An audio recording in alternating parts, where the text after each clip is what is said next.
Alright, let's get it.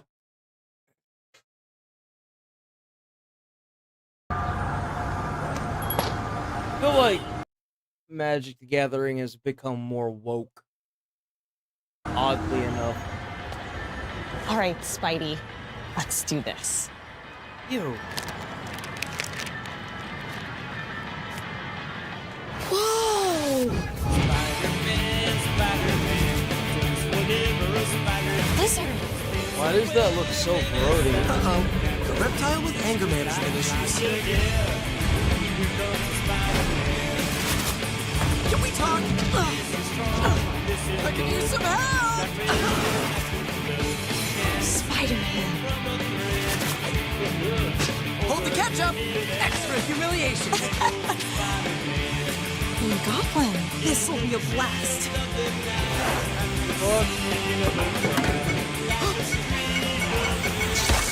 Thanks for the save, Gwen! Spider-Man, Spider-Man. Parker! We better get a shot of this! Can we take that again? I blinked! Miles! Perfect timing! Can't handle this anymore. Can't do it. Can't handle it anymore. Can't do it. Nope.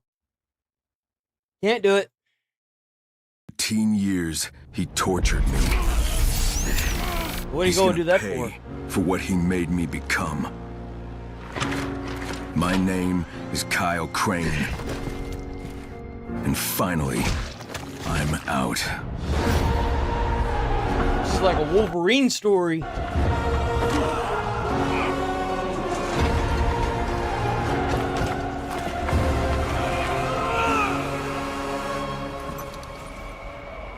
They don't even know what they've unleashed.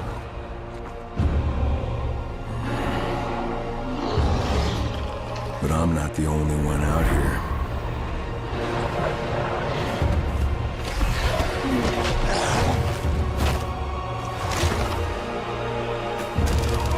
They thought they could control me. Now, I will tear them apart. One by one.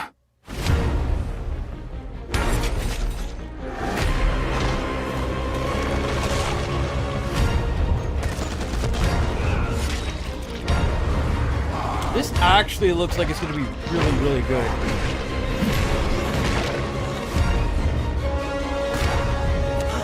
This looks pretty decent.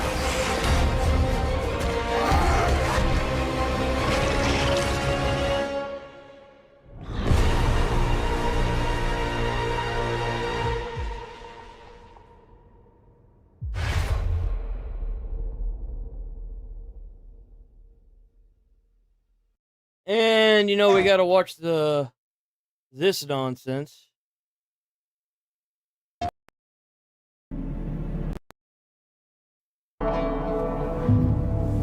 Why can't the studio be better? We live and we die. But a ghost carves their own path. You know what else happens quite a bit back in the time that you're trying to represent? Usually the fallen samurai, they fall on their own blades. Isn't it like Simpoku? Feel like the developers at Sucker Punch could learn a few things from that. No, we gotta get our morning shiz talking out of the way. Wandering a road of steel and ash. Well, they could preach morals in their game, but for whatever reason, their developers just can't seem to follow it. Finding renewal beyond revenge. Ew. The things we endure make us what we are.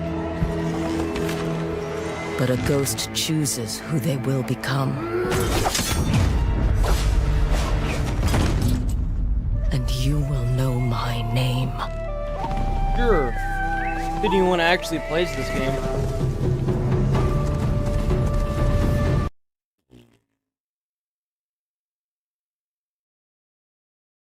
Oh, how's it going, Nigel?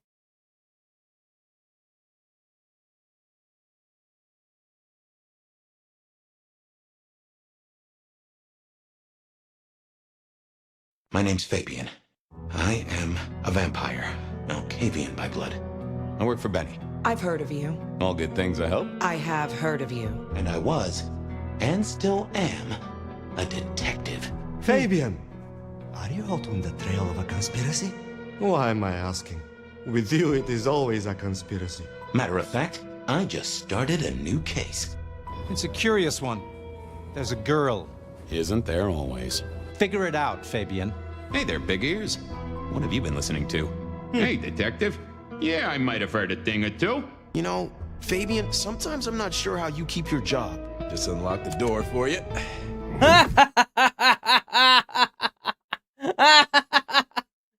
I'm not sure how you keep your job, mind control. What are you? Yeah, that'll do it. Why the hell would it matter what you remember, Fabian? It's not like you can change the world. You don't really know me at all, do you, detective?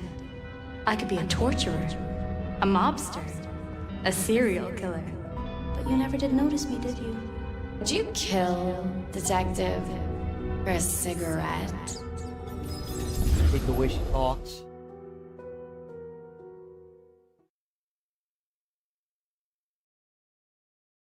There we go. Dying Light Beast review, boys. Let's do it. When setting out on my 4th journey of leaping across rooftops while slicing zombies... Kind of slow, not gonna lie. I think what I'm gonna do is I'm gonna take 4 videos and I'm gonna make 4 extra shorts from this this stream. And I'm gonna publish 2 videos and 2 shorts over the weekend for Saturday and do the same thing on Sunday. I'm going to upload them all today, but I'm going to schedule them out over the weekend, and I'm going to take the weekend off, bro. I'm fucking burnt the fuck out. Like, I am at levels of burnt out I could not describe to you if I tried. I am so done. I'm fucking tired, dude. ...and Twain via the Dying Light series, I'd wondered if I'd feel any less joy from this violent survival horror parkour this time. But after another 40+ hours of tucking and rolling, I'm pleasantly surprised to say it's still loads of fun, despite the basics not having changed much at all since 2022's Dying Light 2 Stay Human. This trip through undead Eurasian cities and countrysides does up the ante somewhat by having you play as a human infused with a monster's DNA, giving you the ability to rip people's heads off with your bare hands. That's crazy. That's as satisfying as it is unsettling. And it's still absolutely horrifying to get caught out at night and get swarmed by volatiles you've no hope of defeating. The only major disappointment is that the beast doesn't add a whole lot aside from its hulking out mechanics, and after a decade of games with few innovations, that hasn't left room for a ton of surprises. Still, there's something to be said for a reliably entertaining series, and I happily dug my fingernails through every side quest and climbing puzzle I could find. I've never played a single Dying Light game. I don't even know what it... I know it's about zombies, but that's it. I'm gonna have to play those at some point.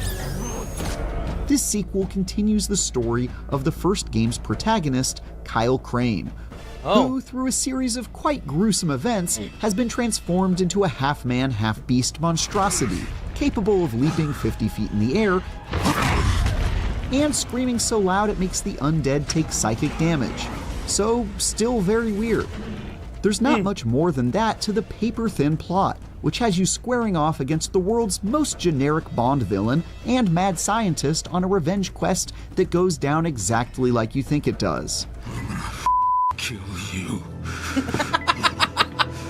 Not in this lifetime. Man, that's not a James Bond plot. That's like Wolverine, brother. Get it right. But it's at least a good enough excuse to hunt down bosses and engage with the side quests that are usually better written and sometimes downright silly. Is that why they call you the sheriff? That and the fact that I kick butt. Plus, even though the story is about as minimum effort as it gets, the characters you meet and befriend along the way are at least memorable enough that I didn't Damn, feel you think like she's skipping got enough paracord on her? the lengthy conversations where you get to know them. Oh, shit. Sorry, Sheriff. I let you down. You didn't know such thing. As you sprint toward your final confrontation, which took my completionist self about 40 hours, but could pretty easily be done in under 20, you power yourself up by hunting dangerous, genetically modified zombies with superpowers, called chimeras.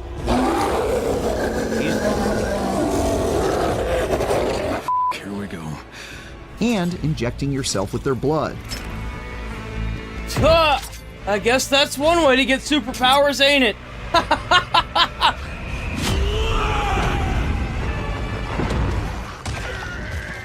This is where the main new mechanics of the beast comes into play, like the ability to shoulder charge through a crowd of zombies without breaking a sweat,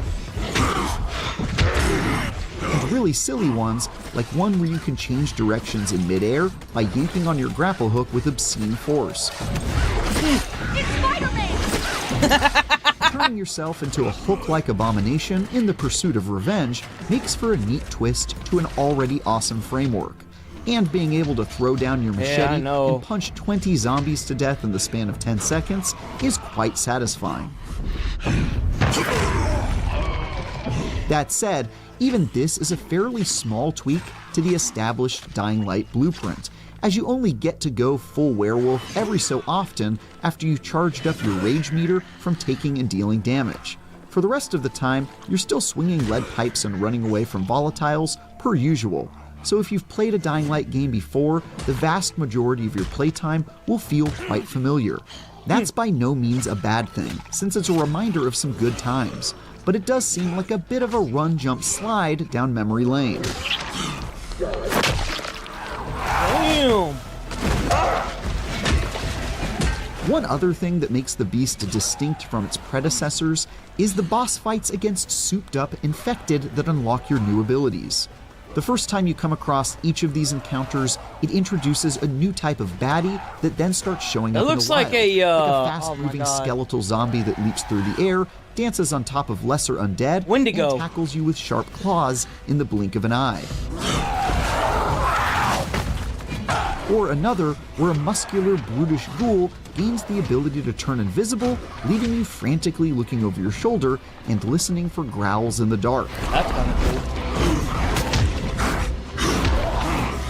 That health cool bar. The first time, but by the end of the campaign, it feels a bit like they ran out of steam because they start rolling out variations of the same bosses you fought prior, like a muscular, brutish zombie who's only differentiated by his gas mask and weakness to poison. Still, they're always at least entertaining highlights along the way. I mean, who doesn't love a boss fight?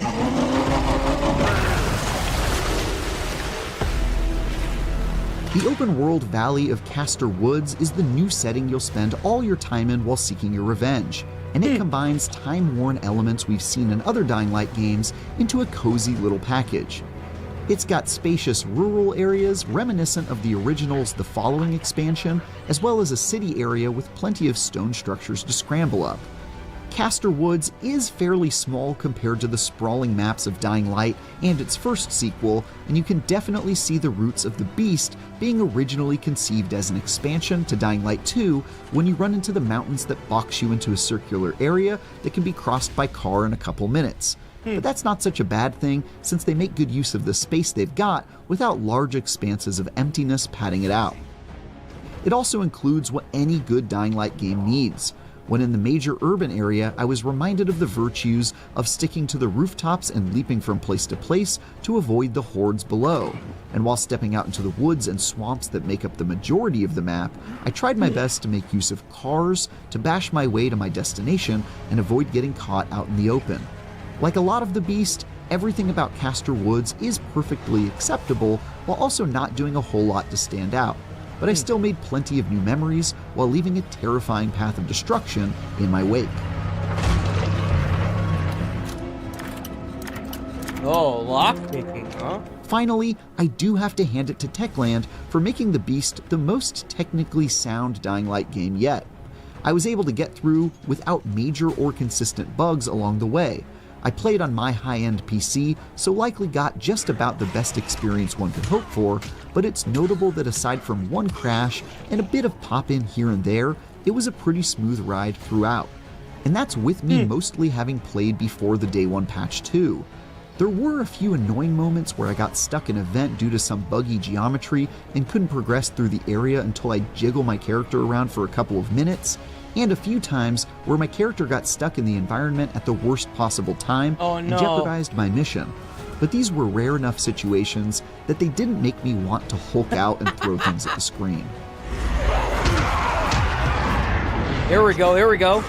Dying Light the Beast is an entertaining return to the rooftops and flesh pits I've come to love over the past decade. The gimmick of amping yourself up into a scary monster to fight other monsters sticks the landing and mostly makes up for a generic story and a map that has few surprises in store.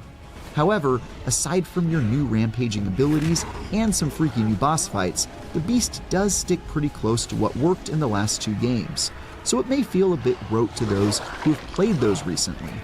Its signature blend of parkour and melee-focused combat remains largely the same, but there's certainly nothing wrong with having more. I'll take the weekend. Just do that. AS7.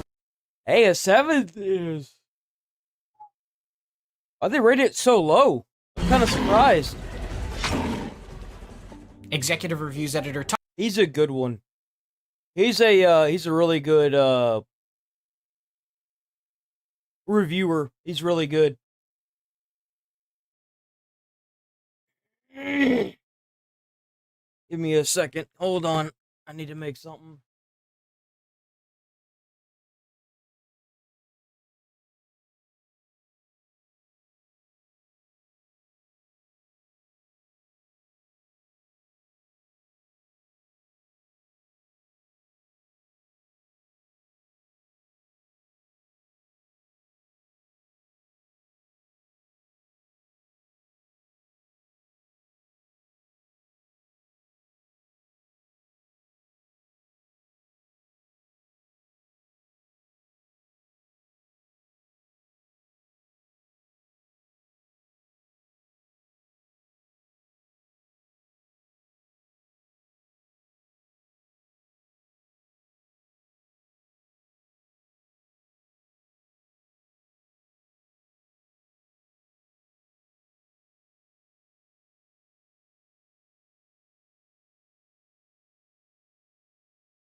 Okay.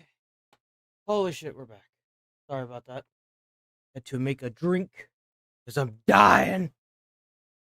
I've put over 100 hours into Donkey Kong Bonanza since July. Well, I reached 100% completion on my first playthrough, did a 0 banana run on my second, and I've been using a third to practice crazy speedrun techniques and push DK's incredible movement in more extreme ways.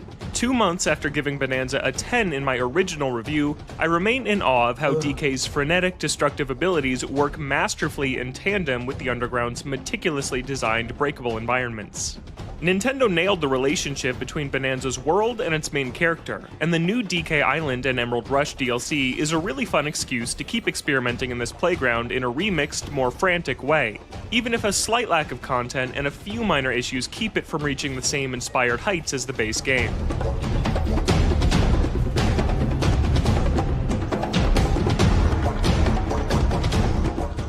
Before we get too far into things, a quick note.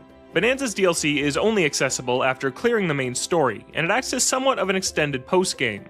I'm not going to outright spoil Bonanza here, but if you're still drilling your way to the planet core and don't want to know anything about it, you may want to come back to this review once you've reached the end credits. That said, you should also do so before you dive too far past them, because the DLC makes some helpful changes to the original endgame grind that you may want to know about. There are two intertwined halves of the DLC to discuss. DK Island is a new level to explore, while Emerald Rush is a roguelite take on Bonanza that makes up the majority of the content found in this combined package. DK Island is a wonderful love letter to Rare's Donkey Kong Country trilogy and Donkey Kong 64. It's a nostalgic return to where DK platformers really began, comparable to exploring Super Mario 64's Mushroom Kingdom and Super Mario Odyssey's post-game. It's overflowing with great references, from obvious ones like DK's Treehouse and King K. Rool's Gangplank Galleon from Donkey Kong Country, to deeper cuts like DKC2's gold target tucked away in the corner on the ship's main deck. As a huge fan of Donkey Kong Jungle Beat, my favorite part of DK Island has to be the bongos out at sea. There are so many more references to DK history I don't want to give away, but if you have any love for this series, you'll probably get a kick out of discovering all its Easter eggs too. You think that's how Nintendo does it? You think what they do is they strangle off like a game series like Donkey Kong for like a couple years or like a decade, and then they bring it back, giving like the same like platformer mechanics that every single freaking Nintendo game seem to have, like the same copy and paste mentality that they seem to keep getting away with for whatever reason. Just by bringing back one character and making it the sole reason why the game is back. You think that's how they get away with it? Any other game developer, I kid you not, any other game developer that would do this instantaneously would be annihilated. But it's just because it's Nintendo, it's acceptable. I don't understand it. I genuinely don't get it. Beyond that though, there's not actually that much to do on DK Island. There are no Bonandium gems or fossils to hunt down, and no challenge rooms to conquer. Instead, the gold bonus stages found in Bonanza's main layers are all collected here, making DK Island a convenient place to grind for cash. Bonanza's original postgame sees Grumpy Kong demanding tens of thousands of gold pieces to unlock some of the final collectibles and reach 100% completion, and those who have access to DK Island will have a much easier time grinding than I did before the DLC was out. Elsewhere, DK's old parrot companion Squawks is here, and he will hunt down one of DK Island's dozens of collectible statues in exchange for Bonandium chips. Shiny replicas of Bonanza's allies, enemies, and Kongs live in galleries across DK Island, adding to its value as a nostalgic DK history museum. You'll need to grind thousands of Bonandium chips to buy them all, but thankfully, those are the main reward of the Emerald Rush mode. I wouldn't recommend buying the DLC if you're only interested in this component. It's a little odd that DK Island wasn't included as a post-game reward in the base game, since it's so comparable to Odyssey's Mushroom Kingdom. You know why they didn't? You know, I'll tell you why. It's because Greedtendo wanted money. That's why. Behind paid DLC feels kind of like a money-hungry move from Nintendo. This is the company that just charged $10 for Nintendo Switch 2 Welcome Tour, though, so I guess I shouldn't be too surprised at this somewhat eye-roll-worthy choice.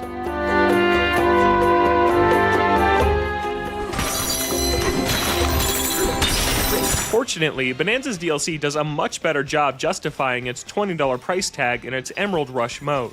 Void Kong has found his way to DK Island, and he's moved on from his obsession with Bonandium Gold to set his sights on a new prize, Emerald Ore, which is the exact same but green. Void hires DK and Pauline to collect as much Emerald Ore as possible, and this introduction includes some cute follow-ups and resolutions for Bonanza's main story and characters. I've seen some online chatter calling Emerald Rush a simple minigame that should have been free, but it's much more than that. It's a fully featured side mode that turns Bonanza's destruction-based platforming into a fun, replayable roguelite. Each run takes place across a series of rounds, ranging from 6 to 15 depending on the difficulty level selected, where you have 100 seconds to reach a quota of Emerald Ore to pay Void. If you don't reach the goal, your run comes to an end right there. If you do, you can keep working on your build for the rest of the timer to stock up for the next round, where the quota progressively multiplies. Emerald Rush feels like a combination of Splatoon's Salmon Run and Side Order modes. Personality-wise, it clearly takes inspiration from Salmon Run. Both feature a hilariously mean boss screaming at you to meet your quota through a walkie-talkie over— Look at that! A copy and paste game. Who would have thought? Nintendo? Never. No. Increasingly difficult rounds. This is also guys. Nintendo's first take on a roguelite. Why do you keep feeding so much money to this company? All they care about is their bottom line, dude. Since last year's excellent Side Order DLC for Splatoon 3, which notably also came bundled with a nostalgic hub to explore. It feels like Donkey Kong is following the exact same playbook, as Emerald Rush features dozens of perks that impact your score multiplier in a very similar fashion. Each run begins by stripping DK of all his skills, including his 5 Bonanza transformations at higher difficulties, and it's up to you to power him back up while also gathering piles of Emerald Ore. This is done by frantically exploring layers, fast traveling around with a limited number of barrel cannons, collecting emerald bananas and fossils that restore DK's skills and give you the choice of one of 3 perks, and completing goals Void Kong assigns you at specific locations across the map. I love starting from nothing, giving me a place to put all of DK's high-level base techniques to use, and I found I was able to reach a lot of areas in really cool, satisfying ways.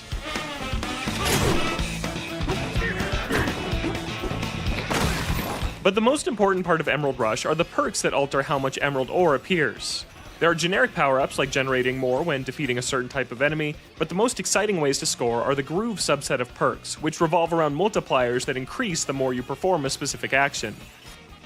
For instance, my favorite is Turf Groove, where more emerald appears based on the total distance traveled by turf surfing. The second this perk shows up, my whole playstyle changes. Suddenly, I'm trying to get everywhere by turf surfing, which is a big challenge on denser layers.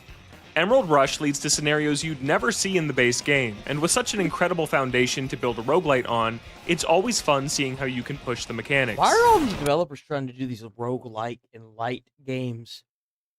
Just do what you do best. It's almost like every game now, they're trying to suck as much time as they can out of you. It's so weird. What is up with that? Even with single-player games, like, what's the deal with that? Stacking multiple perks like this on top of each other can lead to completely busted results, and I scored well over 1 million points on a few runs, where my target goal was less than half that. If you thought the base game had a lot happening on screen at once, Emerald Rush achieves a new level of unregulated chaos, like one run where I got tons of bonus Emerald Ore for defeating enemies as Zebra Bonanza, leading to 30 minutes of sprinting around non-stop, destroying everything in sight to flood the screen with an overwhelming, borderline unbelievable amount of Emerald Ore. It's not always a breeze though. Like most roguelites, a lot of your success depends on what skills randomly show up, and I lost multiple runs by banking on a certain Bonanza to spawn by building my perks around it, and ultimately failing when it never arrived. Speaking of Bonanzas, Emerald Rush really rewards mastery over these 5 powered-up forms, as knowing the best way to take advantage of their unique strengths and swapping between them on the fly results in a high skill ceiling fitting of an endgame mode. I do wish Emerald Rush went a little bit further with its abilities though. Seeing big numbers get bigger is always enjoyable, but with a few rare exceptions, there are no brand new abilities to find, and the perks simply make DK's already existing moves worth more points. It changes the scoring and the way you play, but beyond reclaiming powers I'm already very used to using in the base game, it never meaningfully expands the options available to you. Why would the best it? roguelites make you feel Why more would they do that? throughout a What? run. Make new things? Huh? It's a foreign concept to this company. By giving you fresh moves as you go, and adding more exciting techniques to DK's toolkit could have elevated this from a good roguelite mode to a great one. Completing runs earns you piles of Banandium chips and rating points that unlock cute bonus costumes, more powerful perks in the rotation, and new layers to tackle. Emerald Rush doesn't take place in new areas besides DK Island. Instead, DK and Pauline return to familiar locations from Bonanza's campaign. And one of the coolest parts of this mode is how it rewards you for being intimately familiar with these layers. Emerald versions of Banandium gems and fossils are found in the same locations as their counterparts in the main campaign. And knowing exactly where to find a vein of 3 fossils or a bunch of bananas makes Emerald Rush feel like a cool B-side to the main story. And the getaways you've built during the main story become essential fast travel points during a run, further incentivizing you to explore each layer to the fullest. I knew we could do it! In that same vein, Void Kong's objective will sometimes vaguely order you to do something like give Cranky Kong a high five. Unlike the usual orders, these objectives don't place a marker on your map, leaving it up to you to find them on your own. Thanks to my 100 plus hours and multiple playthroughs, it didn't take long for me to pinpoint Cranky hanging out on a big tree branch in the forest layer. I initially thought reusing areas from the base game would be a weakness of Emerald Rush, but the way it leverages your knowledge of familiar locations is a really smart, novel way to effectively reuse old content. Still, this is another place I wish Emerald Rush had added a little bit extra to keep things fresh. There are no new enemy types, and it never introduces boss encounters that could have nicely broken up the pace of runs that last up to 45 minutes. Jeez. I reached the end credits after about 6 hours, and while the DLC's post-game opens up several more layers to play Emerald Rush in, I'm starting to feel a little burnt out on the formula. I'll probably only stick around to reach 100% completion out of obligation to the base game I've so thoroughly completed. And when I do return, I'll almost certainly throw on my own music or a podcast. The pair of main themes is undeniably catchy, with flourishes from Pauline that change depending on your active transformation. But I could definitely go without hearing either for a while after 10 hours in the DLC. Alright. Here we go, here we go. The best part about like Donkey Kong Bonanza's DK Island and Emerald Rush DLC is that it gives me a reason to keep experimenting in one of my favorite playgrounds Nintendo has ever created. DK Island is a nostalgic rush that prioritizes fun callbacks to Rare's golden era over stuff to actually do. So you're gonna be a Despite 5 or an the warm, 8? fuzzy feelings I had while exploring, I can't say help they're but gonna think give this it an would have 8. been more fitting as a final post-game reward in Bonanza itself rather than DLC locked behind a paywall.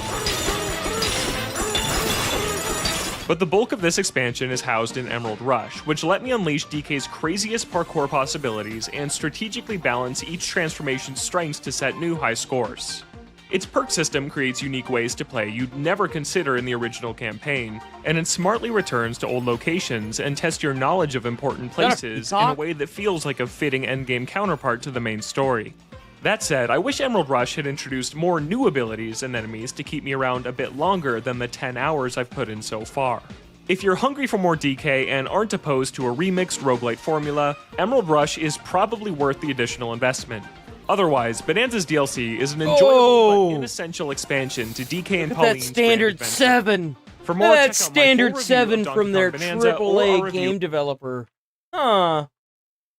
Wait, when did this come out?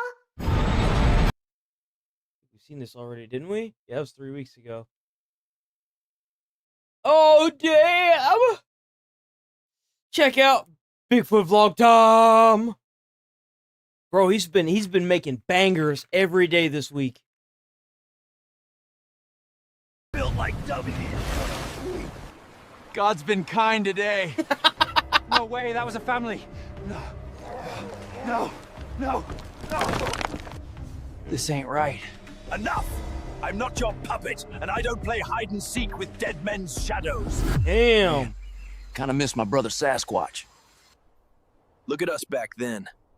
We grew up wild together. Bet. I'm visiting him. Across the Atlantic, no excuses. The Atlantic? Snacks? Bro. Check. Eggs? Check. Water? Bet. I love you, Drive We Safe. good. Batteries? Umbrella? Duct tape? Yeah, now we're cooking. Haven't opened this yet, says boat. Guess today's He the put day. it in a box? Why? Oh, it's a boat. Man, this thing better float. Damn, look at him rip that open like a man. It's deflated. No electricity. Oh, dude, that here. pump is ancient. Manual pump is king. Oh. Bruh, this feels like arm day at the jungle gym. Come on, baby. He's gonna Inflate pop like it. my ego after cardio. Damn. And look Tell at me that. that ain't the Lamborghini of rafts. Those look nice. Please don't fold on me now, Lambo Raft. Lambo raft. All right, no turning back now.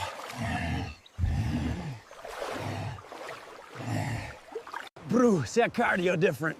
I can hear you watching and not subscribing. Hit subscribe, or I'll come and smash that button myself.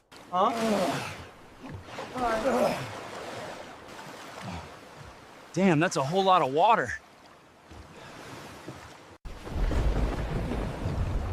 Bruh, That is a don't tell me lot of cardio water. got DLC storms now.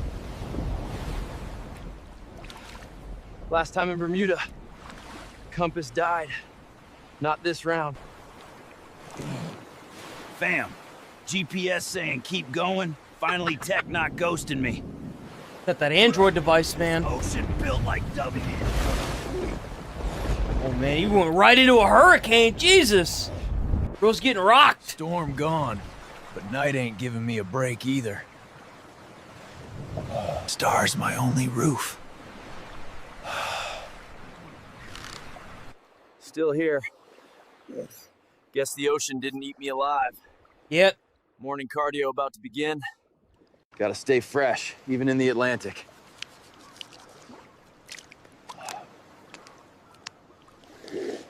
Breakfast of Champions, Jungle Edition. Eggs. Man, that carried me through the academy. I ain't even gonna Man, lie. the sea don't end. Feels like it's trying to eat me alive. Holy, this ain't National Geographic. This is seafood dodgeball. Damn.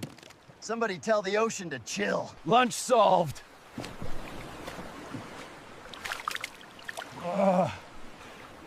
God's been kind today. See, that's what Nigel needs right there. Tastes like sushi without rent. Sun cooking me like a leftover pizza. Yo, what's that out there? Ship or my heat stroke hallucination? Ship.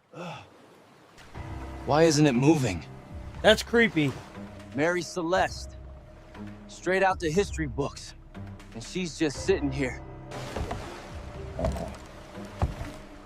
Brew, this ship feels alive. That's creepy. Yo, just imagine if you're out on the boat, or like like out in the ocean, and you just come across a ship like this. Bro, there's no way in hell I'd set foot on that. That's creepy. Man, it's like they vanished mid-shift.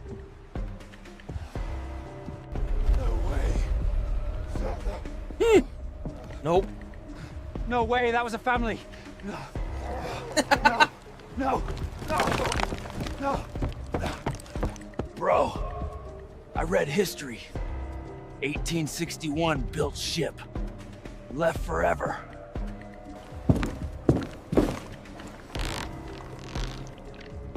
The hell, fresh? Ghost baked it? Fine by me. Still warm, still tasty. Who's dumb enough to skip free bread, huh? Not me. I would have skipped that bread, man. No bones. No bodies. Nothing. Sailors, real men, this ship ain't empty, it's cursed alive. No. Bro, this ain't right. This. Man, get up off that ship. I would be on that ship. Screw that. Yo, who's paying No, the electric sir. bill for these doors? Whoa. Ah!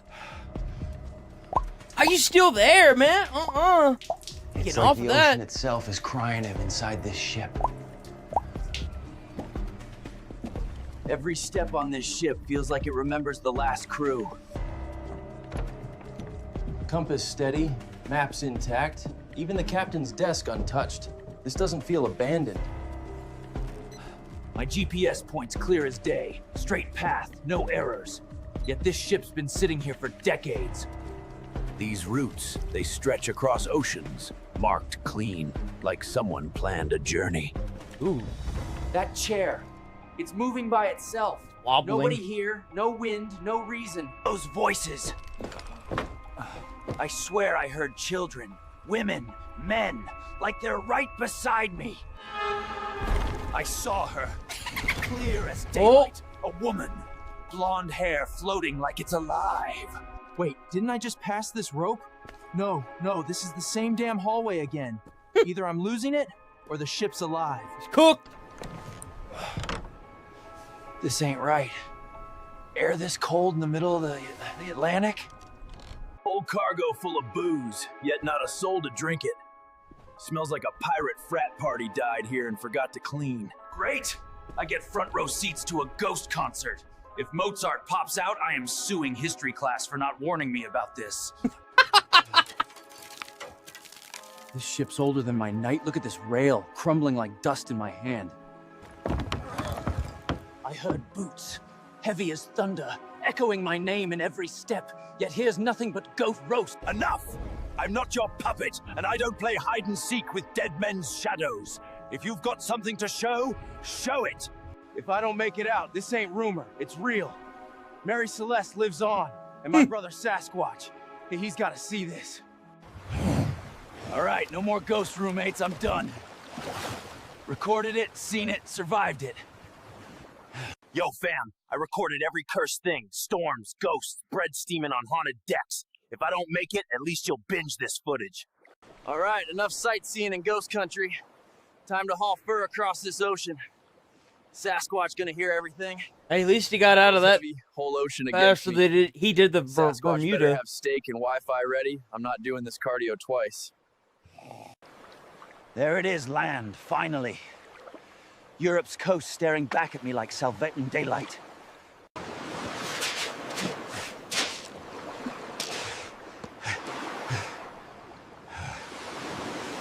Every step feels like hauling a mountain. Backpack cutting, my shoulders raw, but Hey, I'm not made it to land. Sasquatch better have food and a damn couch. Cross storms, ghosts, and half the Atlantic. Damn, in what a yellow nice floaty. house. And my brother's up here vibing like he owns Netflix stock. Cross the damn ocean in a Probably rubber does. balloon, and you're out here rocking jeans like some jungle fashion icon. Yo, he looks good in them jeans. Yo, welcome home, brother. You look like a drowned bear, but damn, respect for crossing the Atlantic just to see me. Stay the night. I got AC, Netflix, and vibes. Way better than drowning out there like a soggy legend. Damn, that's what's up. That was a good one. W. Bigfoot vlog time. Boom. Oh, man, we got some more press. He's a boxer. What's your name? Agree. This crab is a boxer. What's your name? Agree. That's right. Stepping into the ring at 0.15 grams and a huge 2.5 centimeters in length, it's the boxer crab. You see, while This thing, it could literally be known as a Pokemon because of how it gets its little pom-poms. use their pinches to feed and defend themselves, the boxer crab has instead elected to spec into CQC and throw f***ing hands.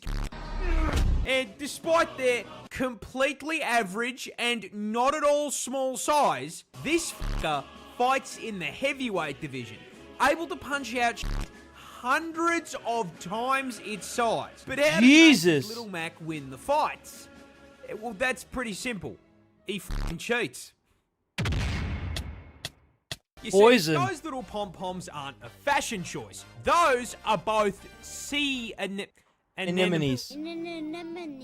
that the boxer crab holds in its claws to use as basically f***ing brass knuckles. What's crazy is that he gets those from other crabs. Other crabs have those, and he fights the crab and gets them.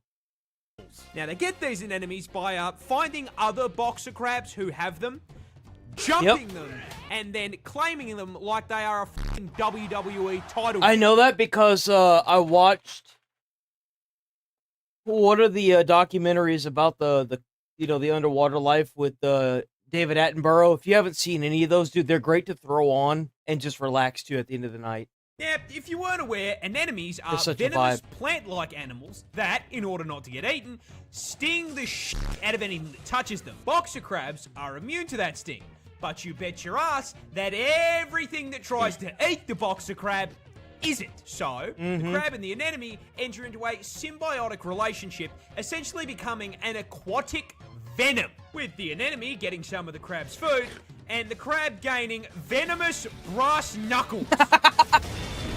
So, whenever a predator gets in the ring with Crab Tyson here, he'll wait for it to get just within striking range, and then... Mr. Squidward, I should kick your f***ing ass! This crab is a boxer. What's your name?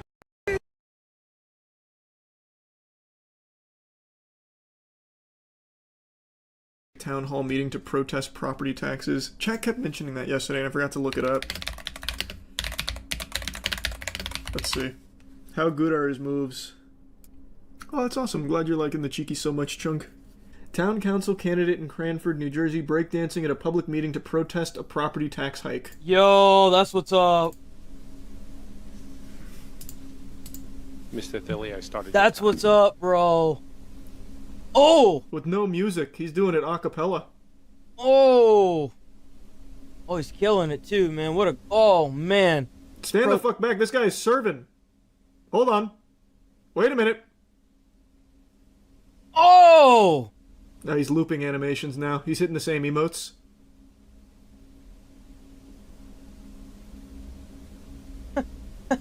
This is quite the Hey, guy, I was looking to see there's always somebody smiling in the audience. He was smiling over there. And no one's standing up and clapping? Hello? Did you know I can do the backspin? Anybody? You want to see me do the backspin? Yeah! No? Yes! Fucking do it! I'm gonna do the backspin. Can I do it up here? He's smiling too. He's Okay, come on. We got to get more people smiling in this. Dude, this is great. Oh, is he gonna do the worm? Is he gonna do the worm? Is he gonna do the worm? Oh! Oh! Woo! Let's go! Bro, he's kind of talented, bro. He's kind of old to be doing that. Bro, killed it. Why did our taxes go up so much? Boom! All right, babe. Imagine they just start booing him. Oh man, that was cool though. That was an awesome protest. I'm curious how it ties into the interpretive dance. I'm not. I can imagine. The referendum was gonna... I mean, this is way better than the guy that got his property taken away and bulldozed over the city town hall. For an average household, about $400, I think, and mine went up like $900. Damn. Jesus, that's insane.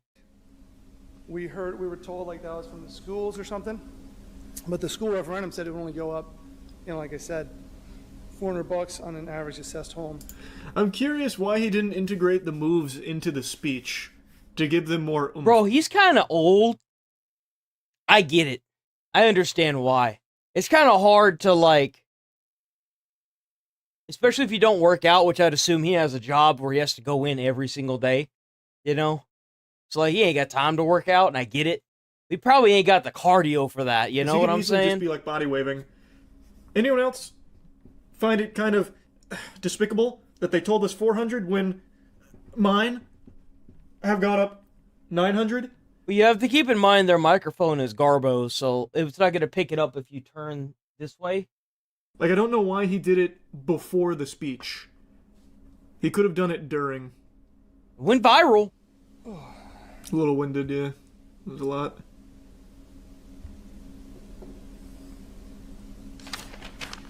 Counselors, your response? Oh, hey, what? Just when you thought you were safe? No, he's cutting the rug again. You got to keep in mind, this guy kind of did this in good sport. Like, he's obviously upset that his taxes went up by $900. He went to where they said that it would be going up from. They also denied it. So the fact that he showed up there, didn't threaten anybody, just did his little break dance peacefully, and then like told them what was going on. Kind of impressive. I gotta give this guy my hats off to this guy. Seriously, Thank you, Mr. Philly. That's how it should be done. Like the interpretive dance. Man, what a joyless place. Right? Really? Nothing at all, Terrence? God. No, you took time out of his day that he could be at work to go down there and discuss with y'all and like protest with a breakdance instead of violence, and you guys are just heartless, soulless human beings. Seriously. It's like subhuman going into a town hall meeting. No fun allowed. Don't these town hall meetings last like 10 hours? So? Asking the wrong guy. I have no idea. Who cares? I am under the impression that they're normal length. I mean, it's not like it's 7 days a week. Come on. I've always assumed that they were just like an afternoon thing. Exactly. You get the community together, you guys are like, hey, here's what's going on. Any grievances? I don't know. Maybe it is like a 10-hour thing. Thanks for your sub, Grimes. This one lasted 1.5 hours. Well, yeah, this man shut it down with his moves. I think I burnt this bitch to the ground with this shit. See, like, I can understand the counselors having no... Okay, enough of that. I don't think we're going anywhere. Is there more of this? Hold on.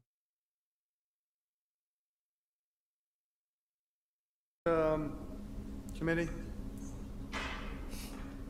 Cranford Town Hall meeting. I wanted to try something fun to kind of, we talked about ending divisiveness and building community and stuff. Can we hit the music?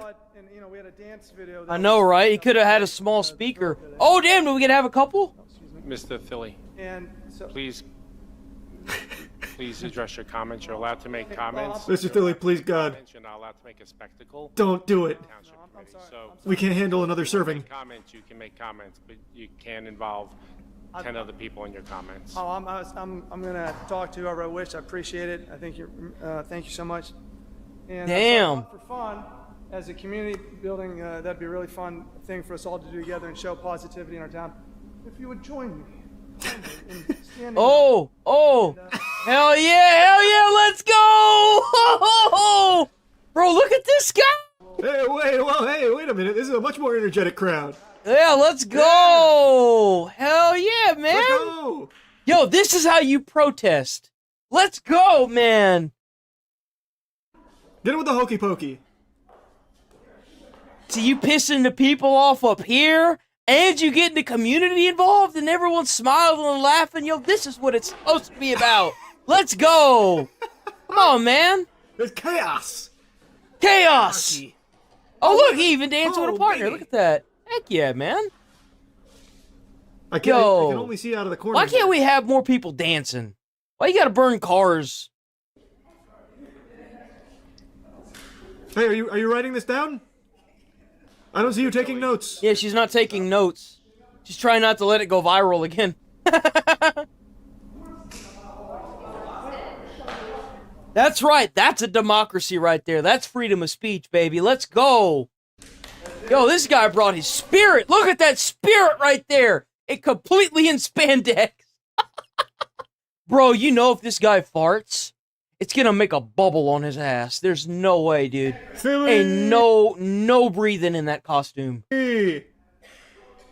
Do we have any further public comments? I'm not sure if I'll watch that or not, but we'll see. Oh. No, Rita. That's awesome, Cooper. You're more than welcome to come up. Go to the he's MTG given up Reddit the microphone for help. You let me know Wait, who's this guy now? Oh man, Team His Spirit. sidekick. Wait a second. Mr. Philly, you walked away from the microphone, so we're considering that your time. My time, sir. I appreciate that. Can you? Anything to keep this guy from coming back up. Can we get Raygun in here for a dance battle? You done? That's right, America's Santa Claus. That's right. Your 5 minutes is up. Yeah. That's a legitimately lying under oath, maybe? It has not been 5 minutes. It's been 2 minutes and 40 seconds. He's got plenty of time left. He does. Next. Officer. Yeah. Bro, they gotta be getting tired of him. They gotta be. If this guy's gonna have to pay $900, he's gonna make every second of it count. Let's go. This is supposed to be how you protest, brother. WillPhilly.com. Please come up. Reminds you of the rent is too damn high guy. Hey, when you're right, you're right. Let's see some DeLorean. Let me see. I've got a spiritual pressure, Will. I'm not asking. There he is questions, so I again. just wanted- Is that the please, same guy? Can you not say anything about me after I leave the podium? Okay, so it seems like he's only danced a couple of times. It seems like it's more of a new thing that he does. That's funny. Wow, this is W, dude. What a great July guy. 8th here. Holy I'd shit. imagine he's a great person to be around. Honestly.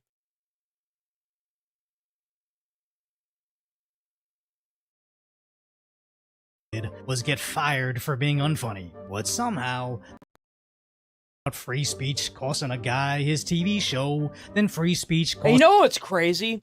I can't tell you how many people were like, well, it's not freedom of speech for him to lose the show. You do realize that Tucker Carlson lost his show, and all these people that were cheering him on because he lost his show are now losing their shows. I think it's hilarious. I wasn't a fan of Tucker Carlson, but I wasn't against him either. And I think it's funny that all the people that made fun of him whenever he lost his show are now losing their shows. I think it's hilarious. And by the way, update to this matter.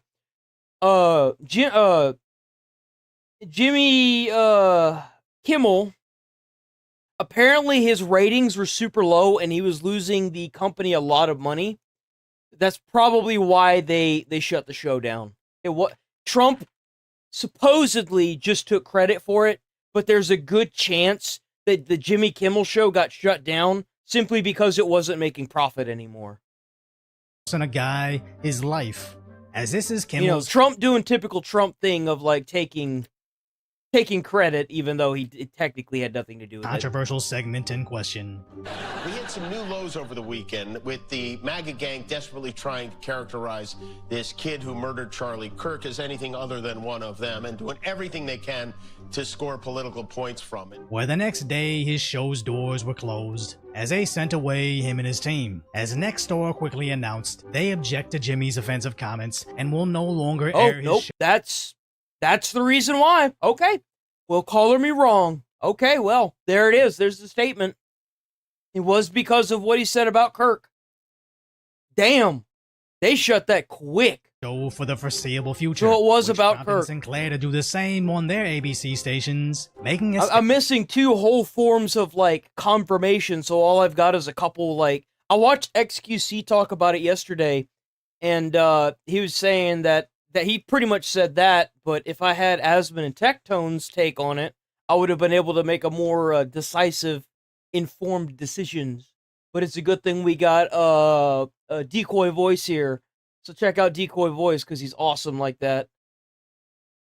Statement that on Friday, they will air a special remembrance of Charlie Kirk instead, calling upon Kimmel to issue a public apology and a personal donation to the Kirk family and Turning Point USA. But judging by the Hollywood Reporter, Jimmy... That's also what I've heard as well. I heard that they wanted to merge companies and that Jimmy Kimmel was costing them too much money to keep. I've also heard that. I have indeed heard that. I forgot to mention that as well. Apparently they're trying to merge two different companies. Two big-ass companies. These big-ass monopolies are trying to form even bigger monopolies, bro. They're evolving. They're changing. Wasn't going to apologize. He was just going to double down. Of course. Why wouldn't they? They thought that they didn't have any threat of them losing their show. But it just blows me away that everyone's mad that they want to cry about freedom of speech, but whenever Tom Tucker's show got taken down, it wasn't because of ratings. It was literally because of the suppression of freedom of speech. These late night shows haven't done well in a long time because they only cover one side of a very, very political America. They don't cover both sides. They only sweeten one side and distaste the other, or like sour the other. That's not how the world works. Because he had bad You can't do that. ratings more than anything else, and he said a horrible thing about They will make a shit patty smell like roses. Okay? gentleman known as Charlie Kirk, and Jimmy Kimmel is not a talented person. He had very bad ratings, and they should have fired him a long time ago. So, you can call that free speech or not. He was fired for lack of talent. And Trump was right. Jimmy Kimmel, alongside all the left-wing late-night hosts, have been completely slipping out of relevance. Yep. And just Look at that. That's crazy. Like any workplace that has an employee that's slowly declined over time, it's hard to terminate their contract over mediocrity. But given the opportunity, like public backlash over brazenly false information regarding a national tragedy, the bosses will jump on firing you while they can still pass off the blame on everybody else. But leave it to the corporate media to make this business decision about their Trump derangement syndrome, with MSNBC coming out in full force. Donald Trump's ongoing campaign to crack down on free speech, dominate the media. Bro, it's not free speech. Advocating and making fun of someone being shot to death is not free speech. It's disgusting and despicable. It's free speech if you flip somebody off and say fuck you, but like, you can't make some fun of somebody dying. Think about the family. Think about the kids who had to watch their dad die for his free speech. Bro was just on stage talking, and he's dead because of it. You can't sit here and say that. Think about what you're saying. Like, you must read the script before you actually go out onto that stage, and think about what you're saying. There's no way, brother. Come on. There's no way you actually, as a person, feel the way you do. Essentially render the First Amendment meaningless. We are quickly becoming a censorship state. There will be a kind of deployment of... I keep hearing that. I keep hearing that Kirk supposedly said a lot of bad things, too. I don't know what those things... I'm going to have to look it up at some point and try to figure out what exactly he said. Because he did say that some people, from what I've heard, one of the things that I heard was like some people have to die in order for laws to be put in place. And I hate to break it to you, but that's not really saying a terrible thing. That's just the truth. And he's right. Like that's kind of like, in essence, he proved himself right. Because people keep getting assassinated, new laws are going to have to be put in place. So like, that's not advocating for death. That's stating a fact. There is a difference between stating a fact and advocating for death. A lot of, like, my fiance gets that twisted all the time whenever I say something, and she's like, I can't believe you feel that way. And I'm just like, I'm not feeling a type of way. I don't have any emotions. I don't care. I'm stating a fact. It has to be this way in order for it to be relevant. That's just how it is. Like, firefighters have to die in order for things to be changed. That's not an emotional want. That's a fact. That's just how the world works. They are reactive, never, ever proactive.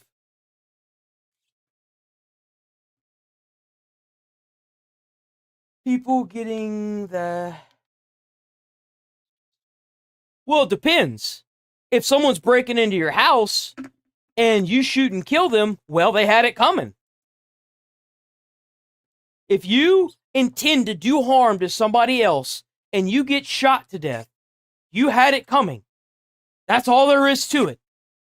You want to sit here and act like a crazy person and shoot somebody? You can't be mad if it happens to you first. That's a fact as well. That's just the truth, especially in Texas. State apparatus. Congressman on CNN echoing the same nonsense. Jimmy Kimmel is a late night Like, host. I personally don't think we need the death penalty. As far as I'm concerned, there needs to be a life sentence, period. They need to take away these consecutive life sentences and make it to where if you get fixed to a life sentence, they send you to like a mine and you mine out ore for the U.S. to use for the rest of your life. Period.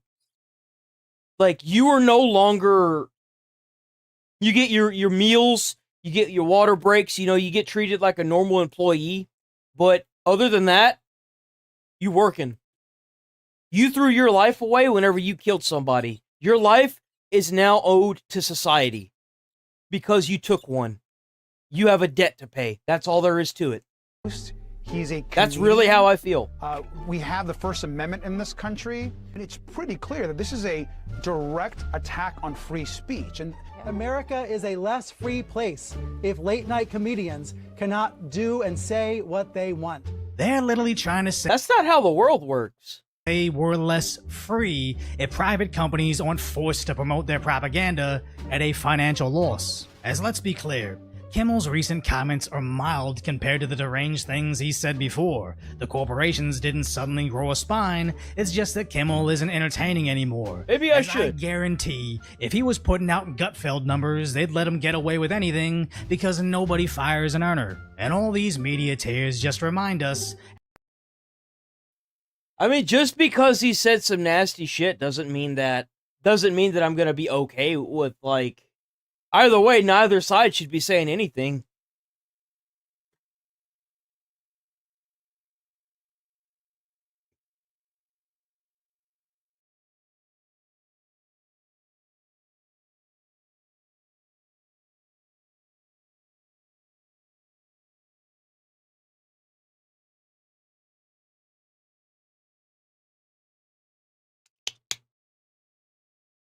I think he has a YouTube. I'm still able to do the @CharlieKirk thing.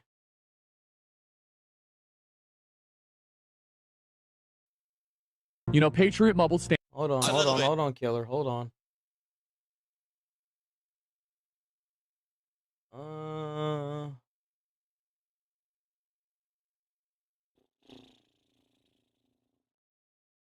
All those videos are so long. Be returned back to your country of origin. What I would say to that, one, the Supreme Court and our Constitution is very clear that constitutional rights apply to everyone within the United States' jurisdiction. Even though they shouldn't, because if you're illegal, you aren't a born citizen, they shouldn't apply to you. The constitutional rights should only apply to Americans. To a limited extent. For example, you're correct. If a student on Michigan State campus has a student visa and they get charged with sense, there are limitations on those rights. That makes sense. Extreme. I feel like even if you have a work visa, well, no, because that kind of, like, as long as you have, I think that is how it works. If you have, like, a work visa or the ability to, like, prove your actual citizenship in some form, they work. But if you're not, then they just aren't the same. They shouldn't be. Yeah. Is that worthy of executive order? And it's called Ease for Everyone, and it offers affordable health. Come to this country. Period. All right. I mean, that's his take on, like, immigration. Folks, we're in a spiritual battle right now all across. Because you've received it and you're no longer of that. Here's the true but more provocative Just answer. don't really see him having takes on advocating for death unless these clips are taken out of context. You have to realize this is the same guy that said,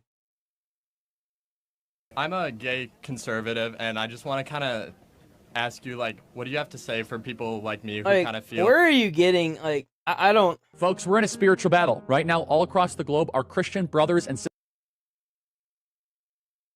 Yeah, these are his videos. That's right.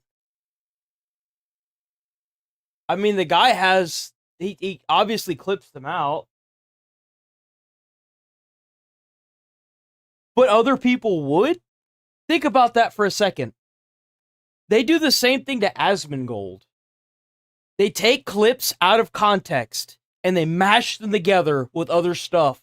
And it's completely out of context. But if you sit here and you watch a 2-hour live stream and then you go find the clip, then it's in context. You can't take what other people are saying to heart. If it comes out of his mouth, that's one thing. But if it's someone else's channel mashing shit together, then it's wrong.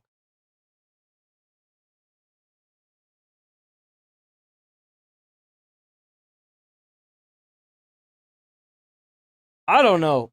I feel like there's a good chance that there's a lot of false media out there. You want fake news, all you gotta do is pull up a YouTube channel. Honestly. You do realize that all the stuff that he records and all the streams that he does of him going to campuses, it's all here. Why wouldn't it be here? Unless it's clips that have been taken out of context and mashed together to make him seem like a bad person. They do the same thing to Asmongold all the time. I guarantee you that's the reason why so many people like took to him, is because they did this. They tried to do the same thing to him that they did to Asmongold, and instead of it backfiring, people started watching him and realizing, oh, wait a minute, this guy isn't as bad as it seems. That's usually what ends up happening with this.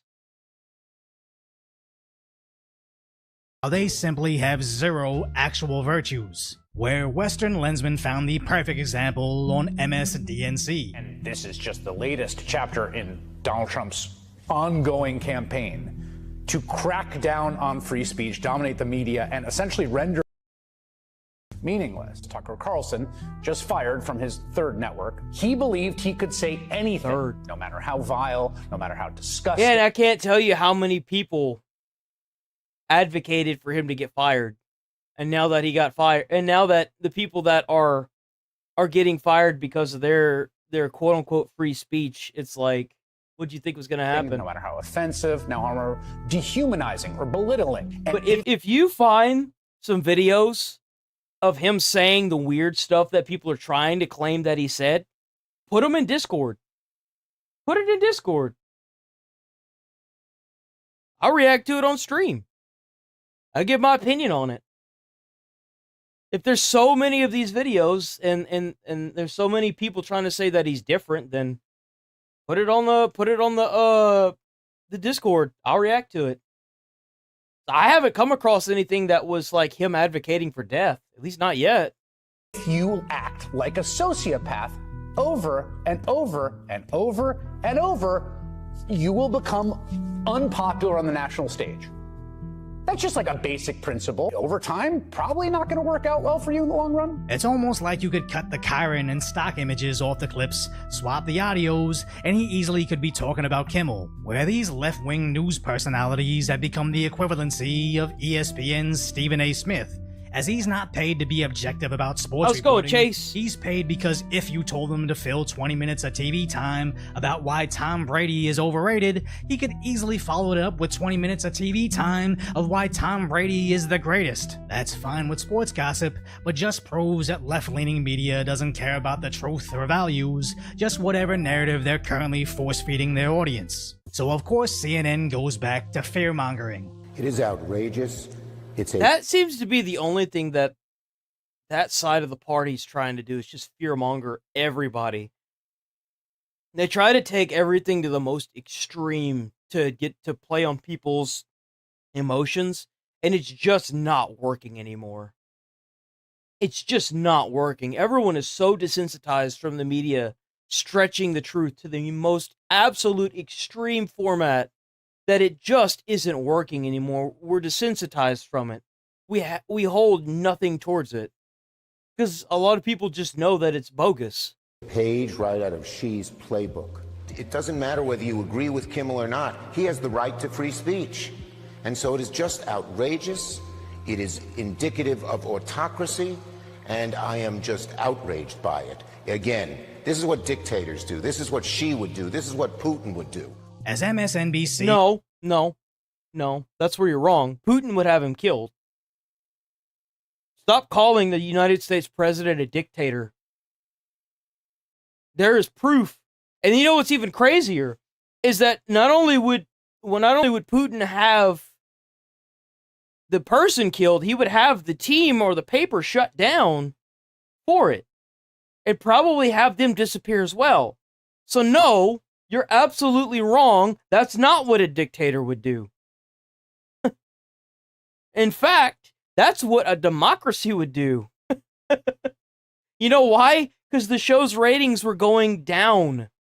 That's what happens whenever you're in a free market and your show's not doing worth a shit. You get fired.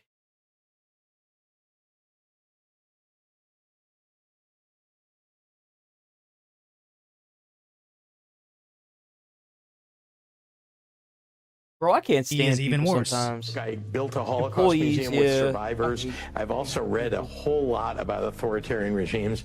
This is the playbook, folks. The Democrat governor from Illinois actually just tried to compare the Holocaust She should just to get an him fired. unfunny comedian Them getting his fired. show canceled. Not only is this incredibly disrespectful, but just Just get 'em reveals fired. how desperate the Democrats have become. boot 'em. As Jimmy Kimmel is just another one of their guys added to a long list of idiots that Joy Reid, Don Lemon, Jimmy Kimmel, Chris Como. lost their left-wing platform, as that last one has been freaking out over this online. The one that I've kind of stuck by for so long is Jon Stewart.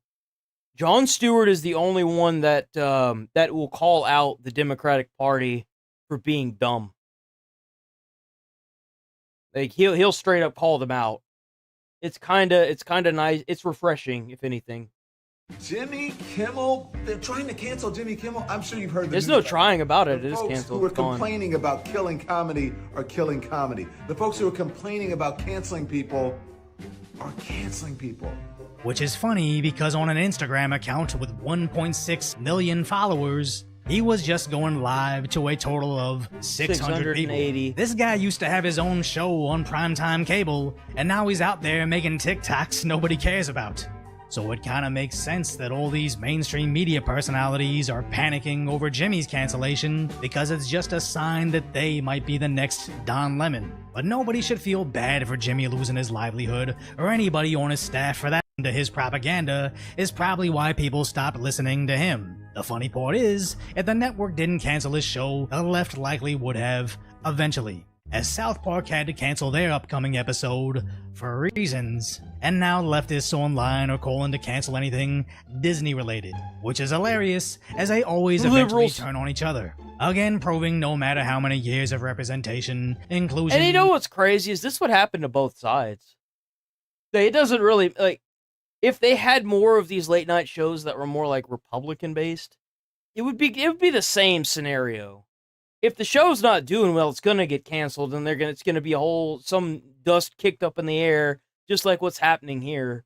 It's definitely a double-sided sword at this point. Like, there's no way that you can convince me otherwise. It's always a he said, she said, they did that, he did. You know what I'm saying? Like, it's always gonna be something. Yeah, there's always something behind the scenes, but they're gonna kick up a dust storm just to make it seem like it's something it's not. Because they want the publicity, it helps views. Like, let's be honest here.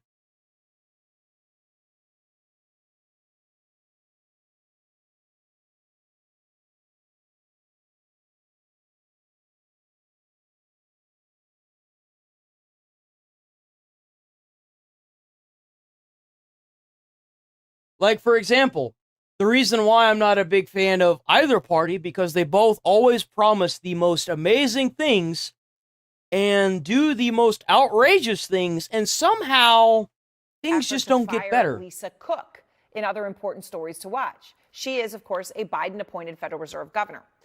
And he's asked the Supreme Court to terminate Cook, Trump calling her, quote, ethically compromised in the filing, for reporting 2 different homes as her primary residence on mortgage documents. Whoa. Now, just laying all that out very clearly, because this development comes just one day after Bloomberg News reported that Treasury Secretary Scott Bessent also simultaneously claimed 2 homes as primary residences. Bro, it ain't no way. That dude's probably swimming in money. He's the Treasury Secretary.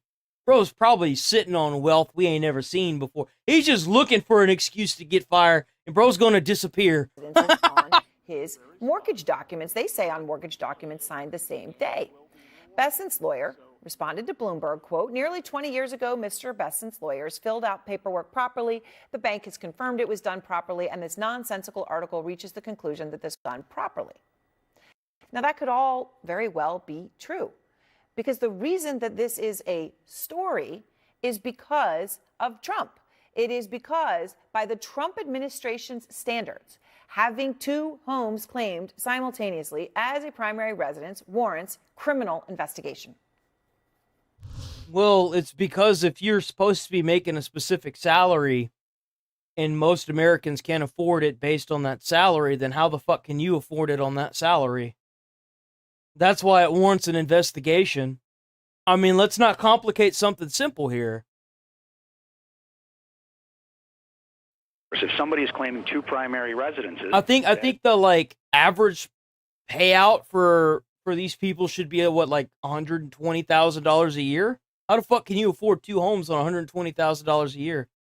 How does that make any sense? How could you afford 2 homes on $300,000 a year? I mean, yeah, it's doable. No, I think you could afford 2 homes on $300,000 a year, but they're not making that much. That's the amount of money that you would get for, like, I don't know, putting a rocket ship together or something. You'd have to make a lot of money. It's not appropriate, and I'd imagine these homes that they're getting, they're not cheap. They're probably like $1 million mansions.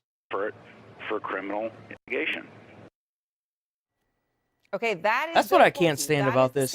It's like, oh, well, they claim 2 mortgages, so they're under criminal investigation because you're Trump. No, they're under criminal investigations probably because they own 2 mortgages to 2 multi-million-dollar mansions where they only make like $300,000 a year, and that's stretching it beyond what they probably are supposed to be making a year. So how are they getting all that money? Come on, guys, let's not fucking complicate this. He is the top federal housing official on this. He has referred not only Cook for criminal investigation over alleged mortgage fraud on the case of Cook and her interest rate vote, and to none of the individuals, Bessent included in the Trump administration, who have also claimed that by their rule, the same thing. What the hell is this guy? It looks like a Crayola crayon that just got spat up by a child. The problem is, like, when you politicize What is this? the Fed, Bro looks like the sidewalk outside of a fucking school. What are you wearing? There's really... He's just so done, he can't even look at him, he just knows. There's a huge ripple effect. And I think it's exactly what you don't want to see happen. Look, this is such an important time. Is that a paperclip? Fed just cutting everything we see with the economy. These are paper clips. And you can't put the genie back in the bottle. Why does he look like a middle school teacher or like a kindergarten teacher? Like, what That's is going the problem on here is that it's as the problem. He was the same Fed it has always been. Sometimes there were, 2. You know what? See, that's not what the title of this video said. The title of this video says Trump claimed he solved inflation, but has been worsening since May. What the fuck does that have to do with Pam Bondi? What the fuck does that have to do? Come on, CNN, what the fuck are you doing? And you asked me the questions you've always asked me because the Fed is the Fed, and that was the way he chose to handle it. Bro, that was a clickbait ass title if I've ever seen one. Deal with China, and among the many happened in the aftermath of the assassination of your good friend Charlie Kirk has been the terrible effects that social media has had on young people. And among the platforms that have been spewing this hatred and these cheering people about Charlie Kirk's assassination is TikTok. So the question is it... Yeah, he did look like a circus clown. For the damage that it has done in many ways to our kids. So I didn't know too much about TikTok, and Charlie actually recommended it to me. He said, you should go on TikTok, but other people too. And I went on TikTok, and I really hit big. I mean, I think I had more views than anybody else in the world, actually. Yes, TikTok? And as you know, I did phenomenally with youth, young people, very young people, young voters that typically are Republican. And you know why? Because he is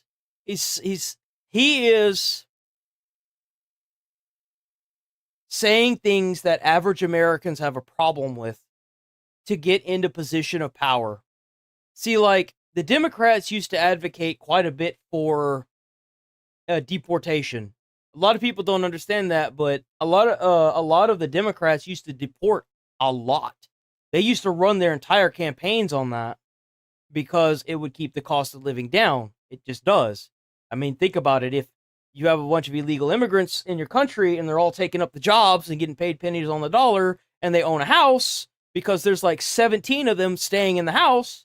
I mean, why do you think the housing market's, well, I mean, that and the rich people buying it up to charge for rent. There's that as well. But still, a lot of the Democrats, even Obama, I mean, think about the fact that Obama was like the second most deporting president that the United States has ever had. And he was Democrat. So, like, big surprise. Now that, for whatever reason, the Democrats have just completely got lost in the sauce and the Republicans are saying whatever the Americans want to hear, so that way they get into office and then do whatever they want. I mean, they're just taking advantage of an already jacked situation. That's really what's going on here. Romney got like 6% or something like that. It wasn't so long ago. And I got tremendous, millions and millions Huge of swing. young kids. Absolutely. Nobody's ever seen anything like it. And I give TikTok and Charlie and probably some other reasons, but we did well. But I got to understand TikTok. You're right. They said negative, but they also said mostly positive about Charlie. I mean, the statements on TikTok and other places. Now, look, I saw on Fox and I saw on others some of the quotes that people made that was so horrible. And you say, where do these people live? Where do they come from? They said horrible things about the death of Charlie. And I guess we just have sick people out there. That's what kind of bugged me the most about it. Is how many people, once it happened, were cheering that it had happened. It's like, no. Bro, we gotta break out the break dancing in these crowds and play some music and have some fun instead of advocating for death and burning cars into the pavement. Like, come on, bro. Even if you didn't Come like on, them, bro. you can't say the kind of things that they say. But that was long beyond TikTok. That was things that were So said. there's a lot of things out there, and you have this executive order now that we just heard about on political violence and hate speech, Right. and you want to make Antifa a terrorist organization. They are. Do you believe? And I think it's very valid because it is. It is a terrorist organization. It's politically charged and motivated, and they're advocating for death. That is a terrorist organization by definition. That's American pretty flag. accurate. I think it's terrible that they burned the American flag. We're going in and we're saying it incites riots, and therefore you go to I think jail for burning the one. American flag is such a disgraceful thing to do. I love how they could wave flags from different countries, but then they burn the fucking American flag. Motherfucker, most of my family went and fought and watched people die for that flag. My grandfather would be rolling over in his grave if he knew what was going on with those flags right now. I kid you not. My grandfather, my uncle, funny enough, my great grandfather.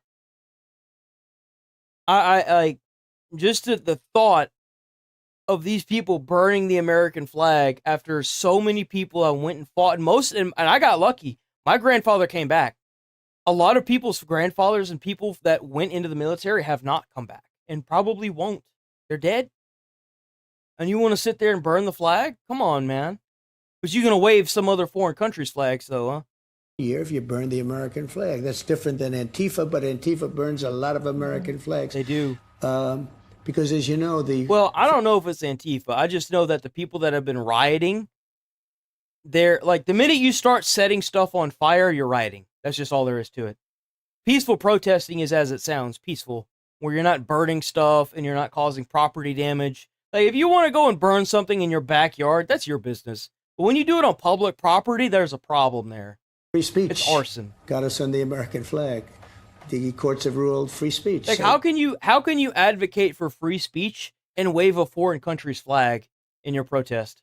How the fuck does that make any sense? Think about that for 5 seconds. How does that make any sense? Oh, we're I'm going to from go Europe. on. We have failed immigration system because we don't have an agency like ICE, and we can't process the amount of. Bro, I've been kind of looking over Europe a little bit. Y'all are fucked. I'm so sorry for what's going on in Europe. I really am.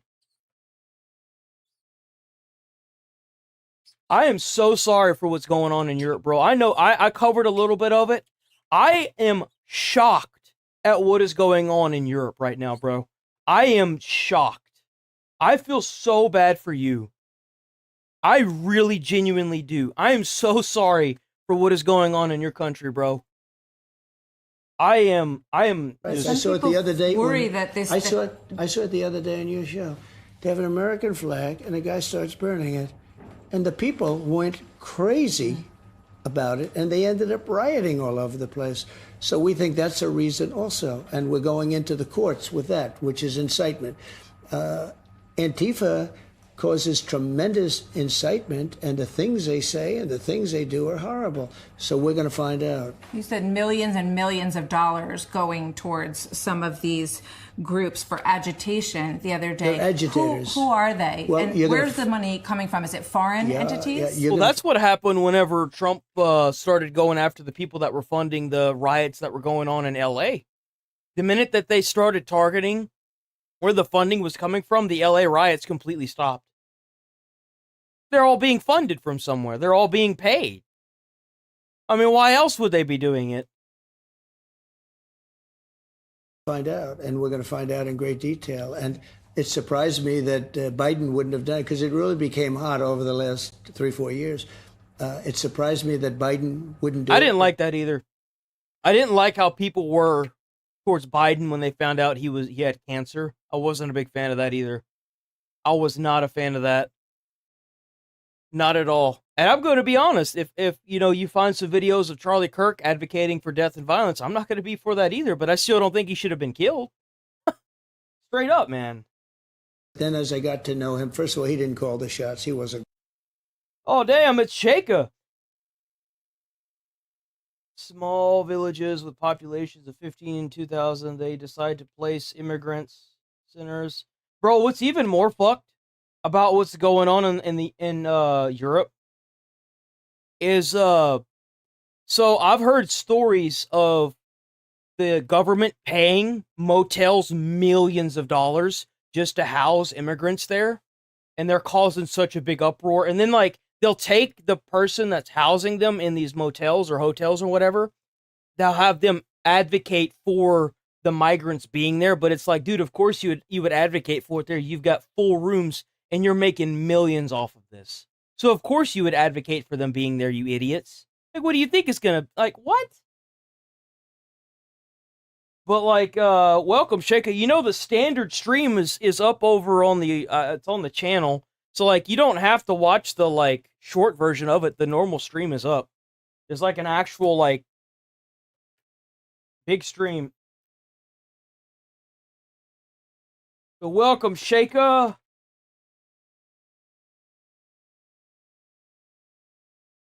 I'm going to be honest, I'm not a fan of either candidate.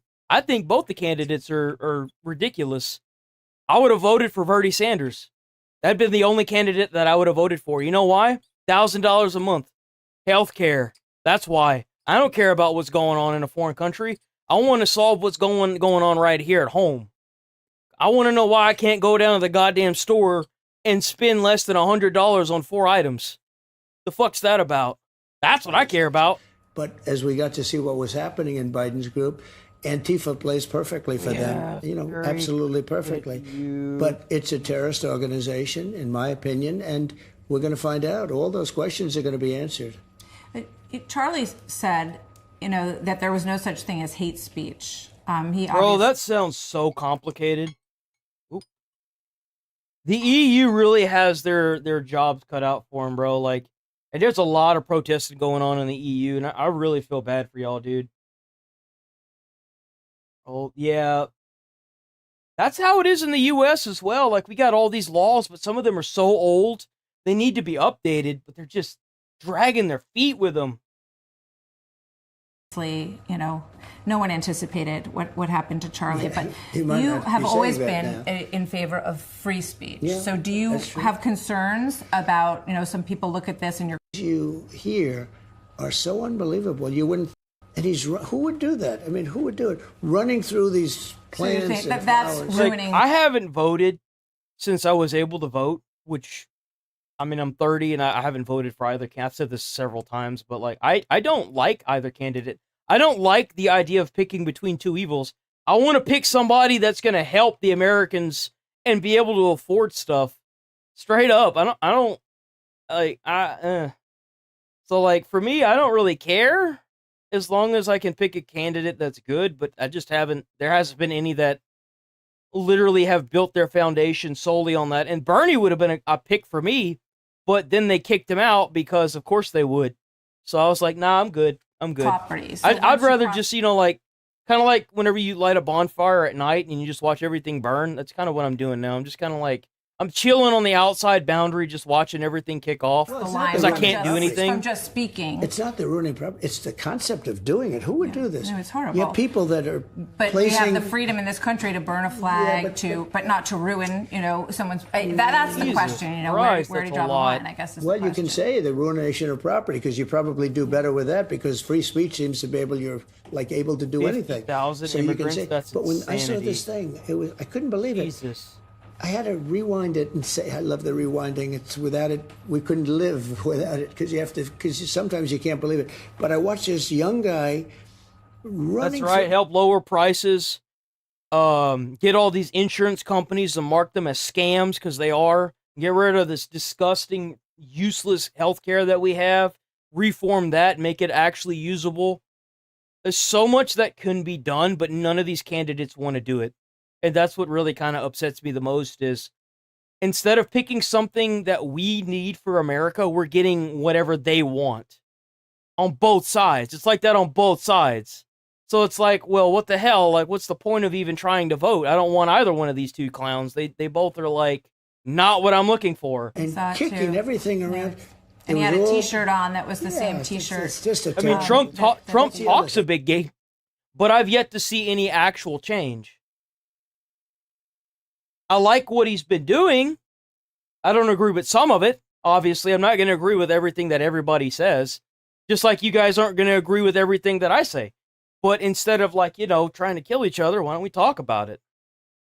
That's my view on it.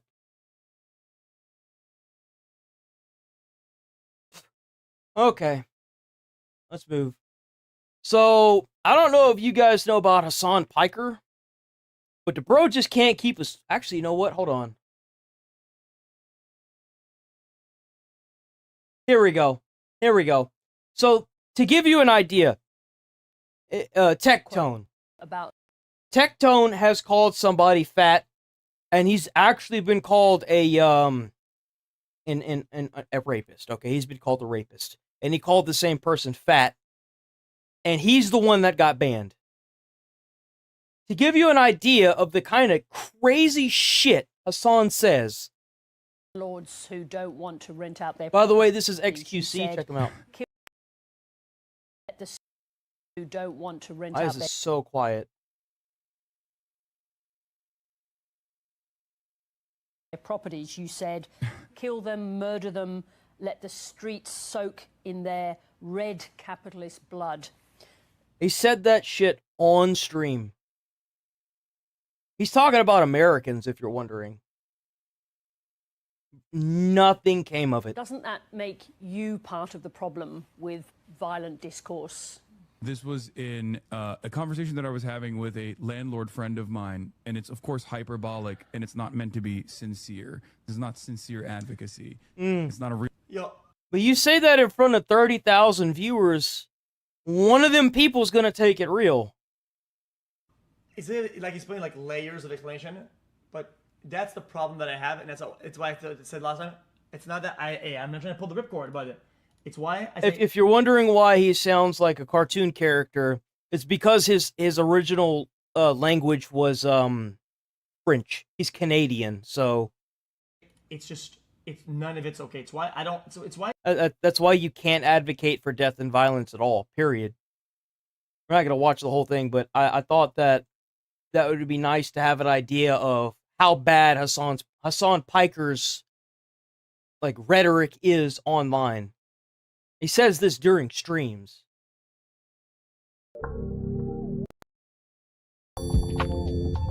But Tectone can't call someone fat without being like banned for like a week. Elon Musk is calling out Jeff Bezos to help end Hassan Piker and Twitch. It's coming to a head here in the Hopefully it's coming to a head. And the only reason why this guy has been on after everything that he's done is because the team down at Twitch like him. Like they give him birthday videos.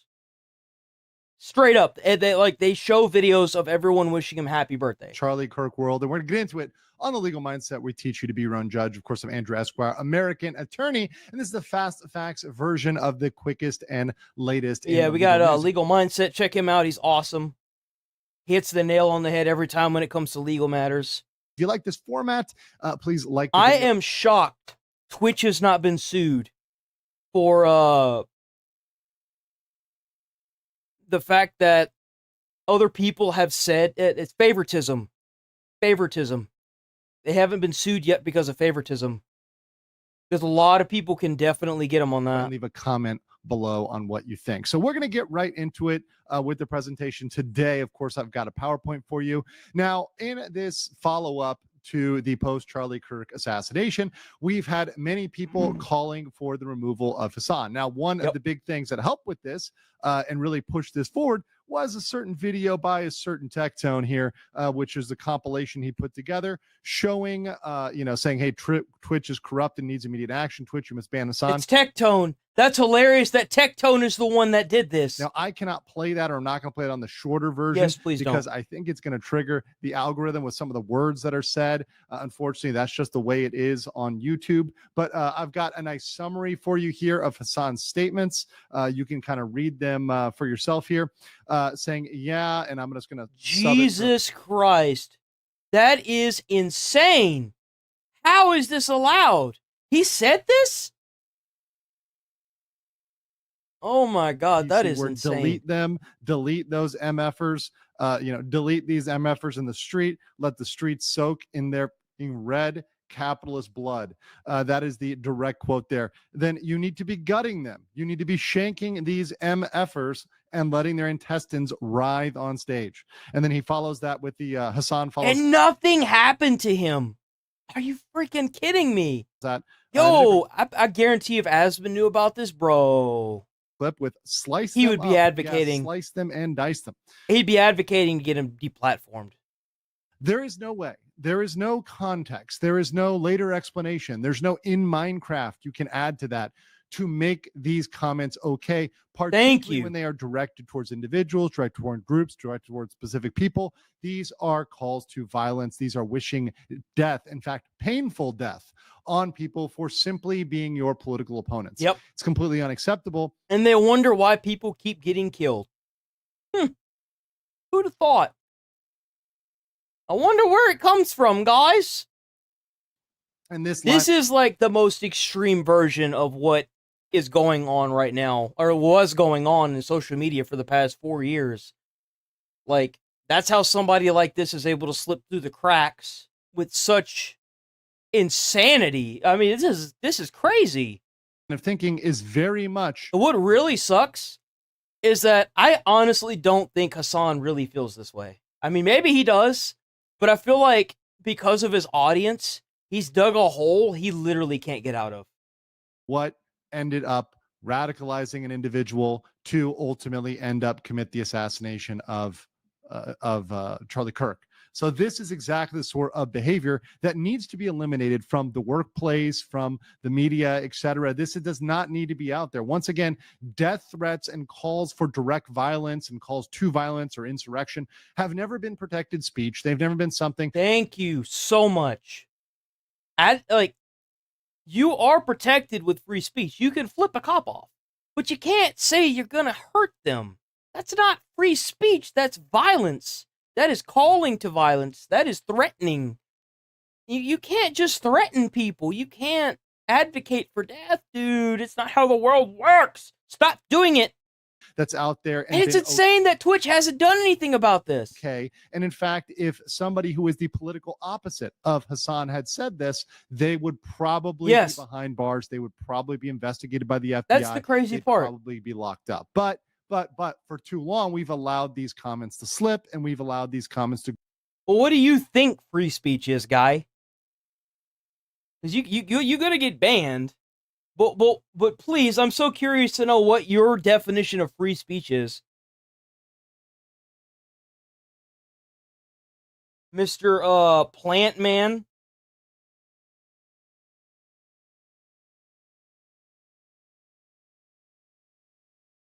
Man, I need to start pulling up these chats, man.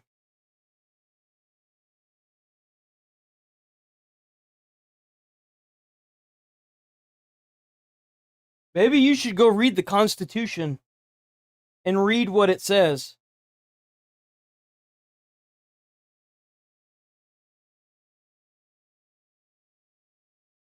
Go under the rug.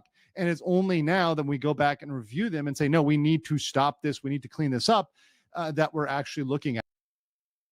Express your opinion, ideas, and informative without government interference. Bro, what fucking... No. That's not what it says.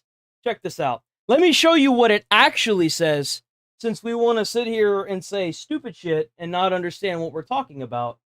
Give me a second. It'll take me 5 seconds to Google what the First Amendment is. What is the first?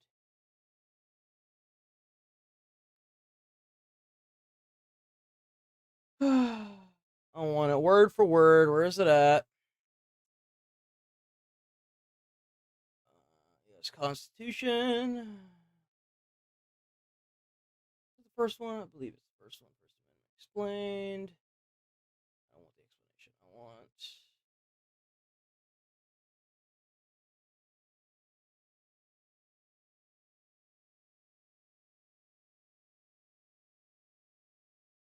Let's see. Yeah, here we go. That's not it either. No, here it is. This is it right here. Oh, good Lord. I have an image of that. Just give me an image. This will work right here. Come on. Just give me the image. Thank you. Oh my God, dude. These freaking sites are just riddled with ads. Just want to be able to view this. Please let me view this. These fucking sites. Let me see. I love how it's taken out of context in a way that makes it seem like it's okay to say that.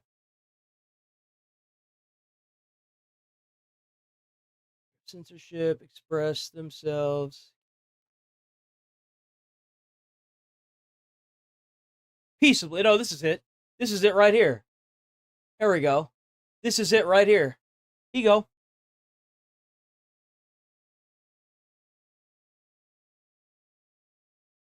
There you go. Right here. The First Amendment. Protective 5 fundamental rights from the government. Oops. Infringement, freedom of religion, speech, press, assembly, and petition. It states the Congress shall make no law prohibiting the free exercise thereof, abridge the freedom of speech, of the press, or the right of people peaceably, fucktard, peaceably to assemble.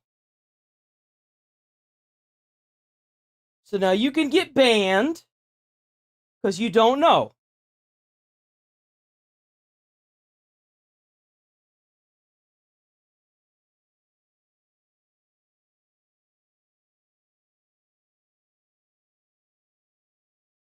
Submit. Remove. Bye-bye. Actually...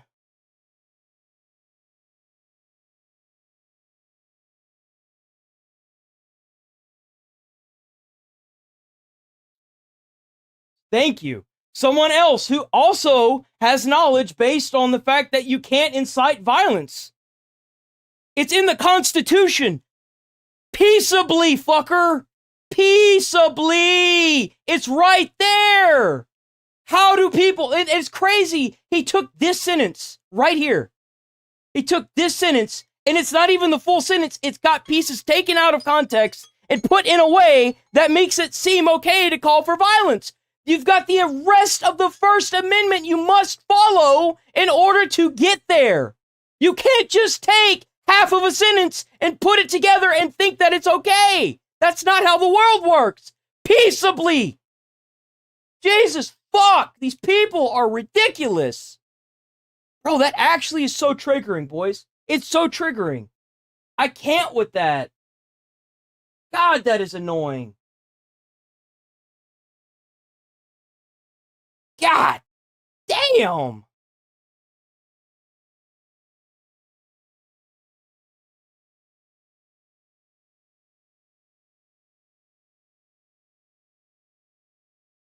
Go through here and remove this idiot's freaking comments.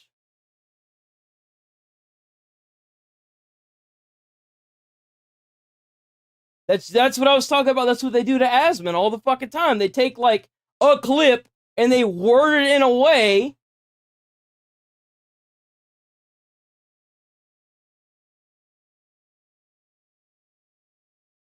that makes it seem okay to advocate for this ridiculous nonsense, bro. Get out of here. Ah, it's so goddamn annoying. Oh, I'm actually shaking, dude. I'm so mad. I had to do that on a comment a couple days, whenever Kirk got, I had to do the same thing for that. I was like, dude, this is so irritating. Jesus. And many people, myself included, have been calling for this for a while. Actually, I hadn't seen the clip involving the red capitalist blood. That actually, I just saw that one in the compilation. I hadn't seen that one previously. So even I, who's had some interactions with Mr. Piker, did not know about that. Go read the Constitution before you make dumb comments. Is very, very much not okay. And there's really nothing in terms of explanation or cope or whatever else that can make saying that to an audience of tens of thousands, ultimately millions on the rewatch and people commenting on it. There's nothing that makes that okay. And this is very much the reason why people are celebrating death and calling for more death, is because people like this get away with it. That's exactly why. They're seeing that nothing's happening until somebody gets killed. And now stuff is going to have to be done because people are getting killed. Of course. Like Hassan and his followers, to be clear, because there are others that follow and make similarly crazy statements. These sort of statements are exactly why we're in the position we are today. And it's gotten the notice of Mr. Musk. Mr. Musk is tagging Jeff Bezos, as he knows that Jeff Bezos owns Amazon, which is the parent company of Twitch, saying, "What's up here, Jeff? What's going on, Jeff?"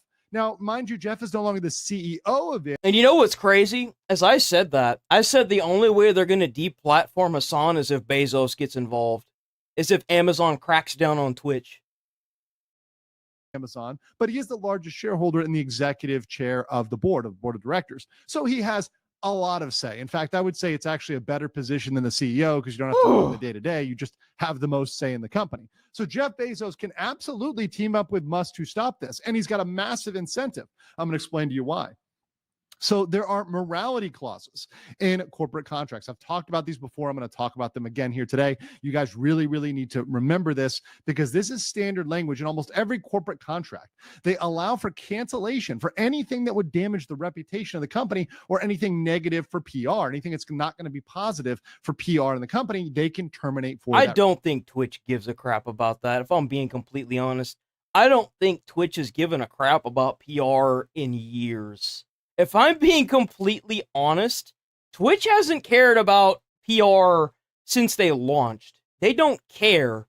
At this point, I think they're just trying to stay above the water because ever since they lost like 25% of their viewership because of the botting problem, like I don't think they care anymore. I think they're just, reasons. So all of these, they're cooked. They know they're cooked, but they're just trying to stay above the water. Morality clause tucked into them. So simply for the fact that this is not a good look for the companies and institutions and governments that are engaged, they can terminate these contracts. And these contracts can be terminating contracts with subcontractors or vice versa. So for example, we had a contractor that was running a Sonic comic book making crazy statements. Sega could cancel that contract. We have bookstores that have already refused to sell Stephen King based on his comments and what he's been saying, right? And no shot. Stephen King said something? No, Stephen C. What? No, not Stephen King. What did Stephen King say about Charlie Kirk?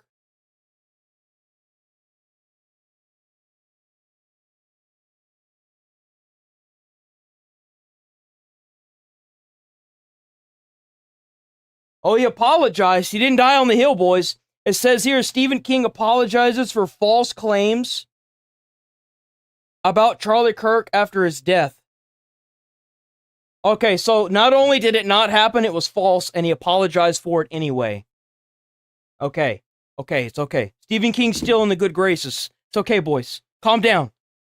You've got anime and gaming, right? You've got a lot of localizers, a lot of people out there that are absolutely unhinged and making death threats and calls for violence. Companies can terminate that. Conventions, cons can say, we are not permitting violence. And in fact, I would say this is going to be very effective if everybody, all the other streamers out there in their niche, because I know a lot of these guys, maybe you're a bookworm, maybe you like movies, maybe you like games, anime, whatever you like, whatever you nerd out on, you know the people who are celebrating this. And you know the companies involved. You can bring those names and those social media profiles to the attention of those companies. And they absolutely, triggering their morality clause, can terminate these contracts. And there's some massive ones at stake here. Let's talk about the Amazon contract. So Amazon, once again, Jeff Bezos and Amazon have massive amounts of money at stake, far more than Hassan Piker will ever make in his entire pathetic career online. Oh, damn. Amazon has the wild and stormy cloud computing government contract. This is a $10 billion contract. Once again, no amount of Labubu's is going to make that amount of money for Hassan Piker, and that's with the NSA. You've got the DoD Joint Warfighting Cloud Capacity Contract. That is an infinite delivery, Yeah, especially with Trump being able to control all of this. He can cut all this funding off in a second. Quantity, multiple award. And then if they have a problem with it, he can just subpoena it. I mean, this is instead of essentially infinite government money that's It on is. the line, right? Hassan cannot compete with that. You've got the CIA commercial cloud enterprise contract with Amazon. There's a lot. That's got infinite delivery and infinite quantity, right? Duration for 15 years. You've got the U.S. Navy enterprise software license. Damn. That's $724 million. Then you've got a $1 billion contract, or at least a very large contract, with the GSA, the General Services Administration. That's a federal contract.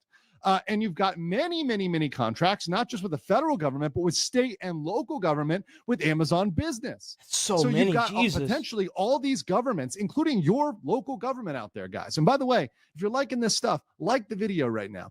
Your local government can cancel its contract with Amazon. There are competitors. There are other vendors that can do these services. Amazon is not the sole provider that can do these services. They can intervene. They can come in, and that's why you can and will. And legal mindset, that's my Twitter. But I dropped this one over. We're cancel this contract with the Twitch parent company, Amazon, unless they take corrective measures to remove violent speech from Twitch, such as removing creators like Hassan, who glorify violence and celebrate American deaths, trigger your contract morality clause. So Amazon. And what's crazy is there are actual there are already community guidelines against advocating for this. But Hassan keeps getting away with it, and he keeps getting more and more extreme with it every time he gets away. It's like he's trying to push the boundary as far as he can go. It's insane. It's a 3-launch contract with SpaceX. SpaceX can terminate that contract. They can say, you know what, we're not doing it. We're not doing it. Elon can do it right now. Elon can do it today. Mm-hmm. Beyond that, people are going to say, oh, it's not fair. It's not fair. Guess what happened before? If you guys have a memory, if you remember back in June when Trump was fighting with Musk, Trump decided, hey, I'm threatening to cancel SpaceX's contracts. Well, guess what? They've still got that power. They've still got that power to cancel any and all contracts they would have with Amazon, with any of the related companies. That's all on the table here if they don't take action, right? That's very, very much fair play. So what can you do? You can contact Amazon. You can post the video showing the promotion of violence and tag Amazon, tag government officials, tag Elon. I don't think you can. I don't think you can, because I'm fairly certain that if you were to post that video, you would immediately be violating community guideline, and you'd probably get a strike, and the video would get taken down anyway. So don't do that. Don't repost that video of him advocating for that, because that will probably lead to a strike.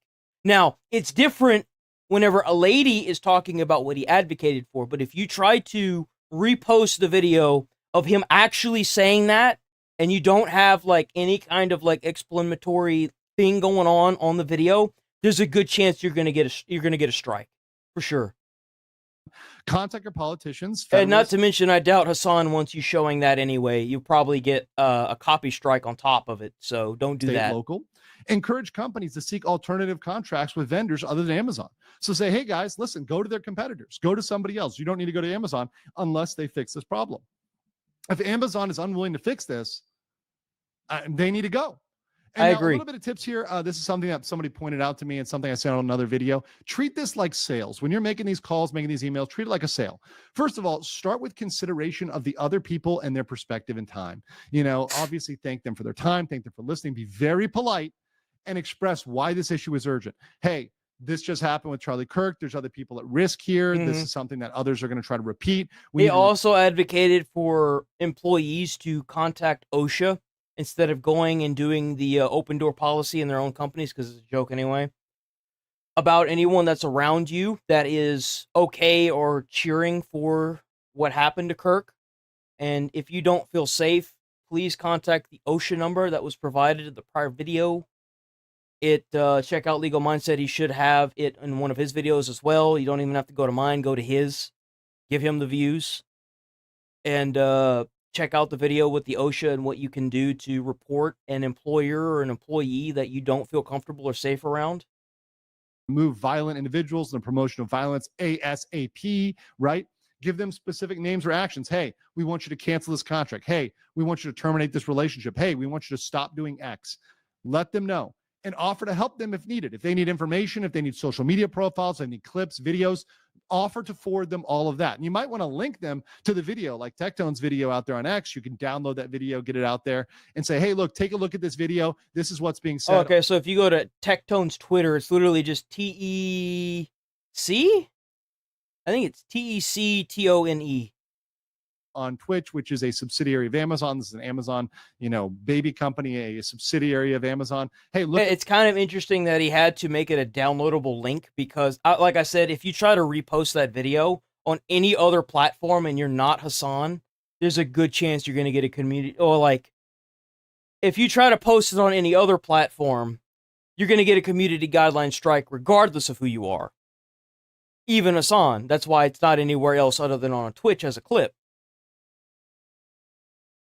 What's going out there, this is not appropriate, right? And because it is a call to violence. This is very important. I want to add this to the end, and this is something that I know. Please say thank you. Complaints and raging emails are routine. A lot of people get raging emails and complaints. Very few people get thanks. Many times, many employees have never heard the word thank you in their career. Be polite in your communication. Be thoughtful in your communication. Use thoughtful language and precise wording. Do not be hateful. Do not yell and scream and demand they do something. Be thoughtful, be precise, be better, right? Be better than the people screaming and reeing out there. That's right. Go in with a mission, go in with a goal, go in with an objective to get these relationships broken with anybody that's going to promote violence or any platform or business that does not remove people that promote death and violence. It's not acceptable. And remember, saying thank you is free and it helps everybody. You feel That's better. right. There is no labor to be nice to your neighbor. That's right. It is no labor. Bloop. Kill that one. Time is it? It's 10:20. No, we can get some more videos. Hold on. There was one that I wanted to react to. I just didn't know if we'd have enough time for it. Now that I do know that we got enough time. Jesus. We can do this and one. Texas not slowing down when it. That one. Texas is not messing around with this. Texas was already like a blood red state. Like it shits red, white, and blue. You know what I'm saying? Texas is not messing around with this at all. Never has. I don't think it ever will. That's Texas for you.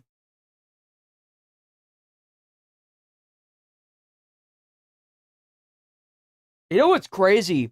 is like, regardless of who is president, I don't think I've ever been in a situation where, well, until recently with the Democrats, where the Republicans in the state were against the acting president and doing what the Democrats are doing right now. I don't think I've ever been at, like, I don't think I've seen that, at least not yet.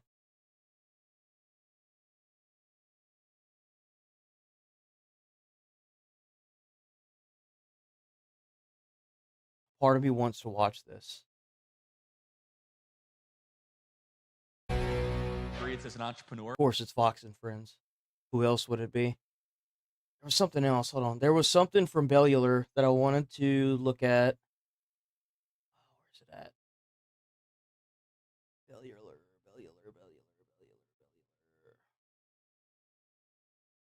Let's see if I can even remember how to. Oh, there it is. This guy's name is so weird.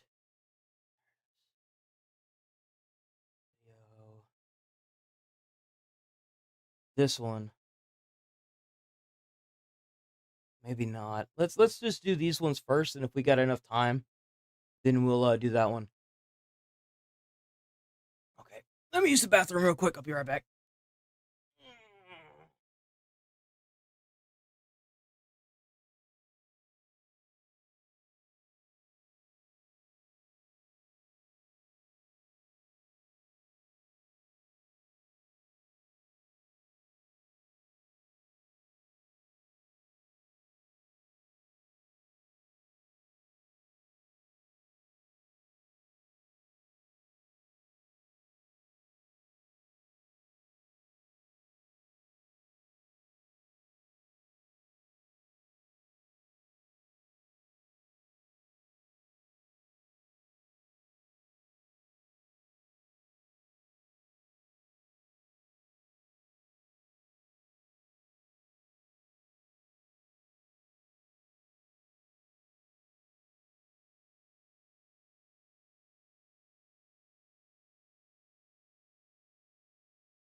Okay. We back.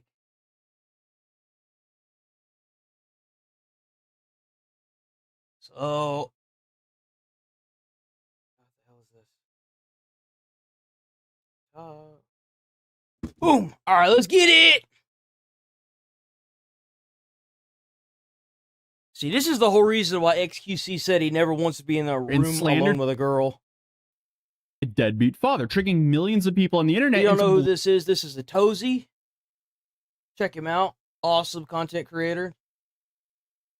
Leaving her. And now she's trying to capitalize on this controversy by selling a course on how to do the exact same thing. Hands down, one of the most sociopathic things I've seen done on the... So wait a minute. So she claimed that something happened to her. And then she tried to turn around and sell a course on how you could be successful at winning.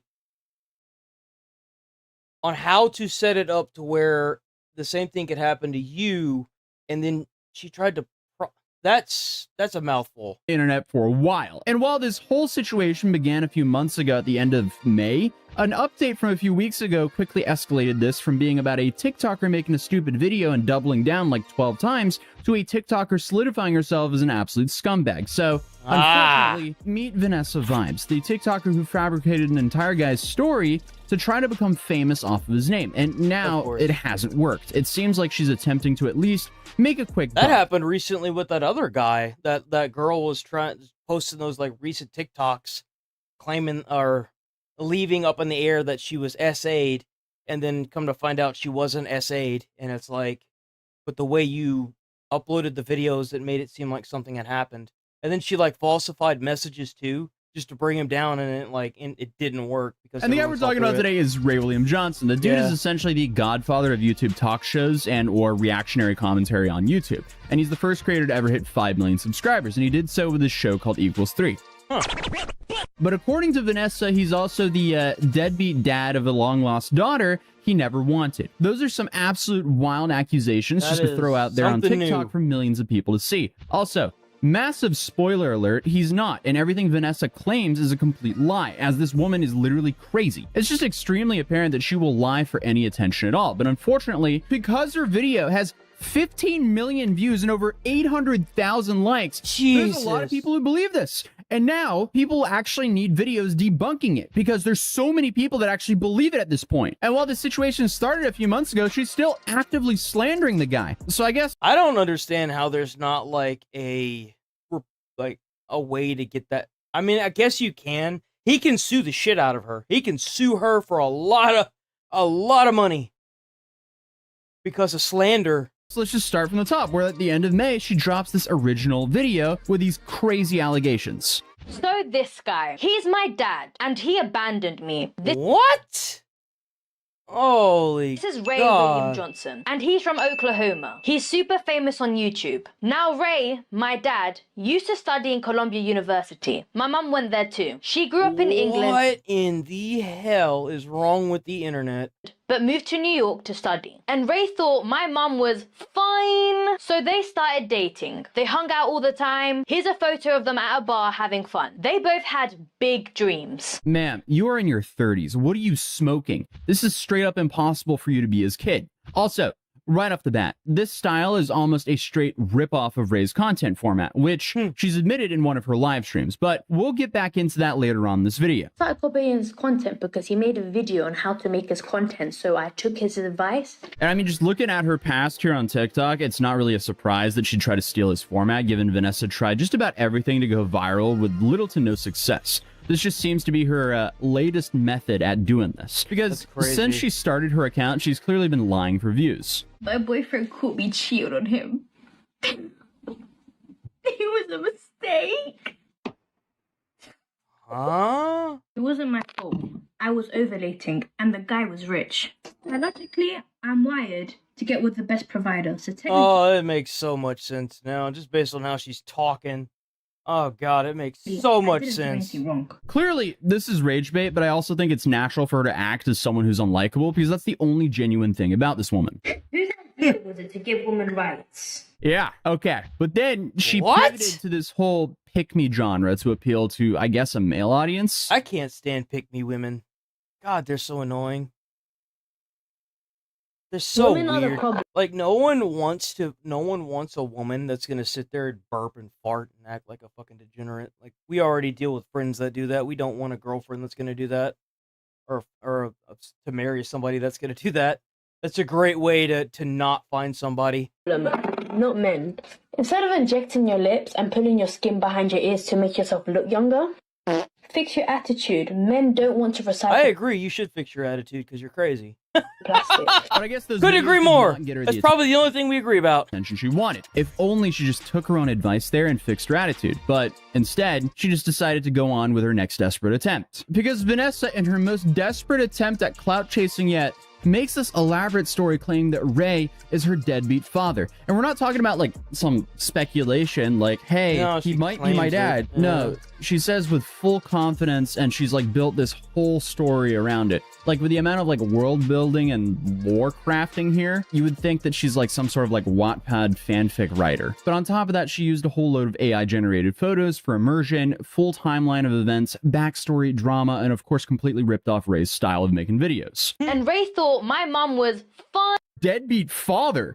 I mean, the amount of whiplash that would give any person, just saying all of that out loud makes me feel insane. So I can only imagine how Ray and his wife feels about this situation. But how much worse... I know that they must have had that like sit down conversation of like, what's going on here? You know that had to have happened.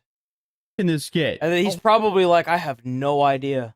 It's like that prank where you like, you draw the like lips, you like lipstick your mouth as like the girl, and you kiss your hand, and then you like touch their neck or something, and then you're like, where did that come from? I can imagine the whiplash would be about the same. Whole lot worse. Except my actual video might get a little bit better because I realized I forgot to turn on one of my studio lights. So while my lighting might have just got a little bit better, this story just gets so much worse. Ray wanted to be a YouTuber, and my mum wanted to work in film. They were both working really hard towards those dreams, until my mum realized she hadn't had a period in 3 weeks. She was And 800,000 people like this video. body my choice. So Ray said, well, I'm dumping your stinky ass. And that left my mum heartbroken. That is such a...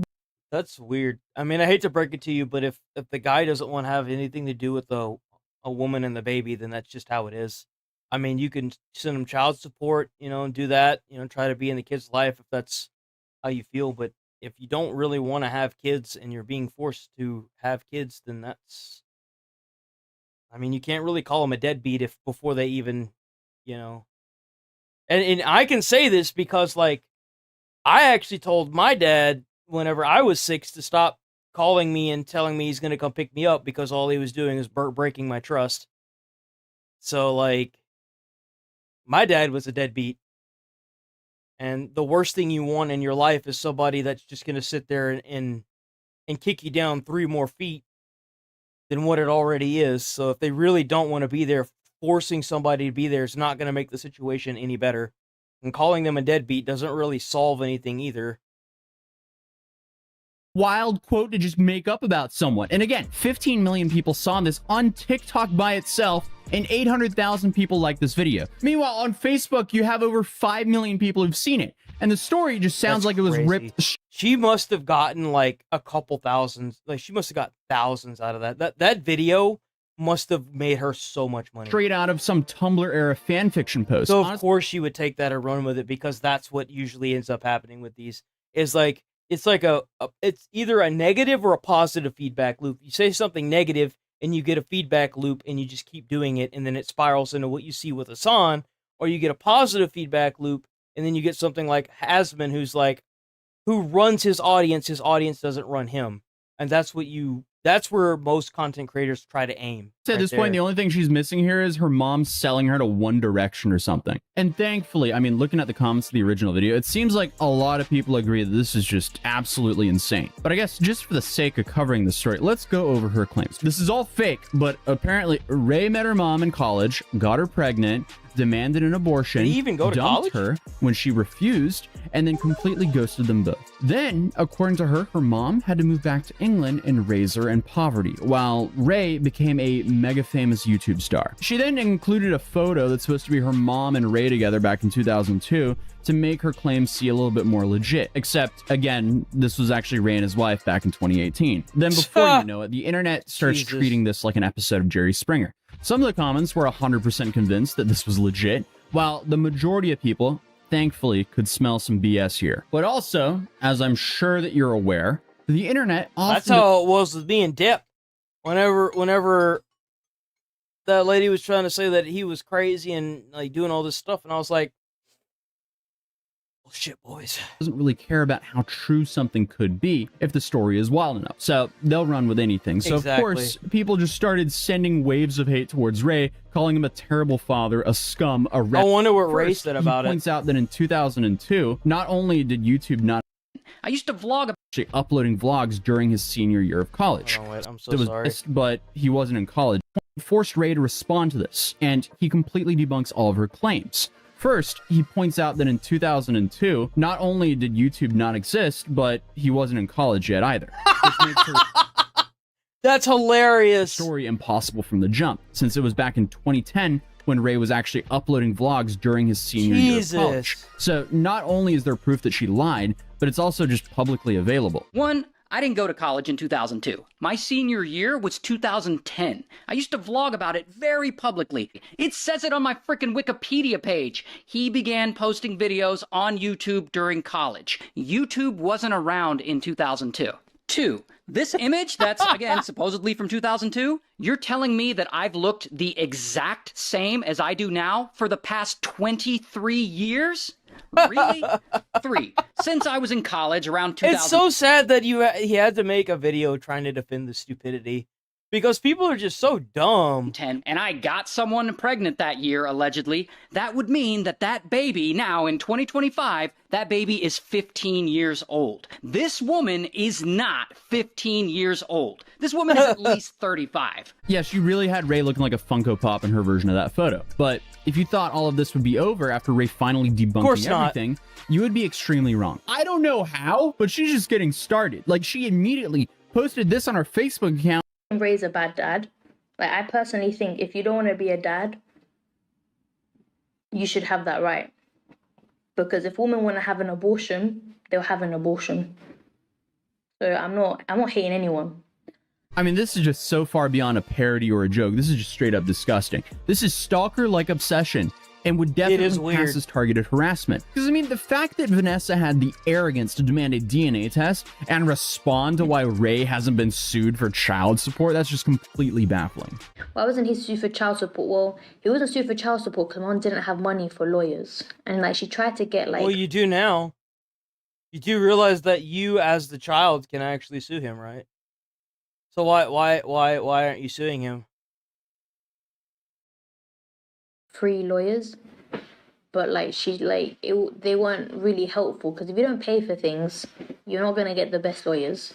So the mom didn't see a point in it. She just thought like I'd rather dedicate my life into raising my child than chasing a man who doesn't want to be a father. So she basically chose motherhood over chasing. That doesn't make any sense. It doesn't have anything to do with that. It has to do with money. Don't you think that it'd be easier to give a child a better life if you had money? Ray. Also, notice how a bunch of the comments are believing her and wanting her to bring her mother on to continue to expose Ray for something that's not even remotely true. And I kind of feel like some of the people in the comments are a little bit based, because if you really think about it, if I was trying to expose this person as a liar, what better way than to get the mother on there? Seriously. Used to claim that she has more receipts. This is the thing. Mom won't save the emails. I have receipts. You guys have to wait till the next video. I'm not spilling the tea now.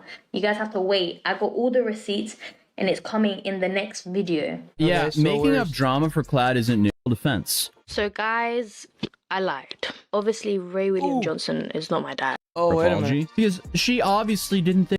That's how you go from trending to congratulations, you've been served real quick. And eventually she does. Oh, so she did get served. Oh, shit. Post some sort of like confession video, and it is pretty much what you would imagine from an influencer apology, because she obviously didn't think that anyone would take it seriously, even though she saw how seriously people were taking it and still didn't do anything about it and only wanted to farm more clout off of it. Yeah, she was also like, you know, impatient about growing her It's my dad video was my last shot at making something happen on social media.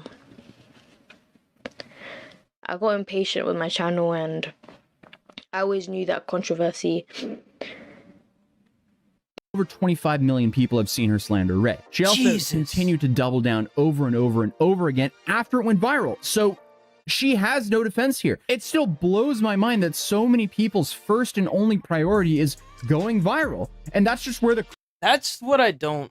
I think that's all I really need to see of this. It's a good thing that she got served, though. I don't understand why people want to go viral. Because, like, once you... Like, for example, I got a bunch of subs because I covered Charlie Kirk.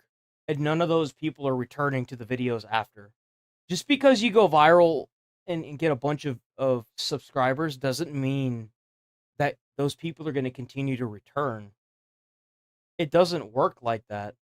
They have to be attracted to the content in general, so you have to keep making good content. That's the reason why, like I said, she made that negative feedback loop of, she made the video of, you know, claiming the guy was her dad. She tried to do other content and realized the issue with it is you have to keep making content about saying this guy is her dad. And that's the feedback loop. That's the issue. That's the huge problem with it right there. Because they're not going to watch it unless it's her talking about that. And then whenever she finally spills the beans, she's going to plummet.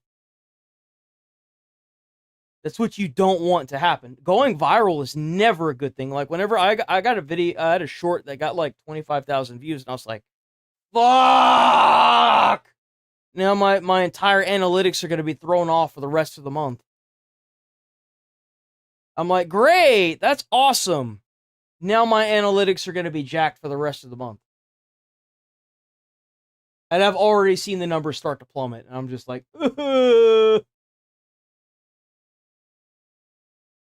It comes to immigration enforcement, thanks to Lone Star 2.0. Governor Greg Abbott posted Operation Lone Star. Dude, this is content president at its finest. Texas State Police are aiding in President Donald Trump's immigration crackdown. Texas Department of Public Safety officers have helped arrest more than 3,000 illegal immigrants across the state this year alone. Lieutenant Christopher Olivares from the Texas Department of Public Safety joins me now. Great to see you as always, Lieutenant. While all the focus has been on ICE, you still have a job to do there in Texas, and you are doing it. So besides that top line 3,000 number, look, I'm okay with legal immigrants. If you want to migrate here legally and get your green card through like work visas and stuff, I ain't against you. Not at all. I think that's awesome. Got to do it legally. Got to do it Got to do it in a legal way that doesn't end up with you being deported because of this. Like, stop crossing illegally. Stop breaking the law. what are some of the highlights of your operation?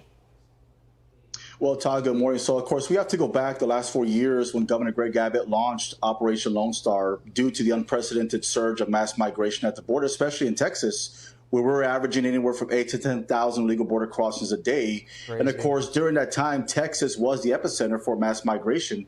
And our troopers and our state police and investigators and Texas Rangers were at the forefront of this crisis, dealing with the surge, dealing with human smuggling, drug trafficking, as well as all the other criminal threats that were taking place at that particular moment in those 4 years. Of course, constructing border barriers, fencing, concertina wire, Texas border wall, water buoys, but also I think also what the governor did was really put the crisis at the forefront, forcing the national attention by busing illegal immigrants to sanctuary cities. Fast forward to right now, today, with the new administration, Operation Lone Star 2.0. We should have no damn sanctuary cities. We need to get these people out of here, man.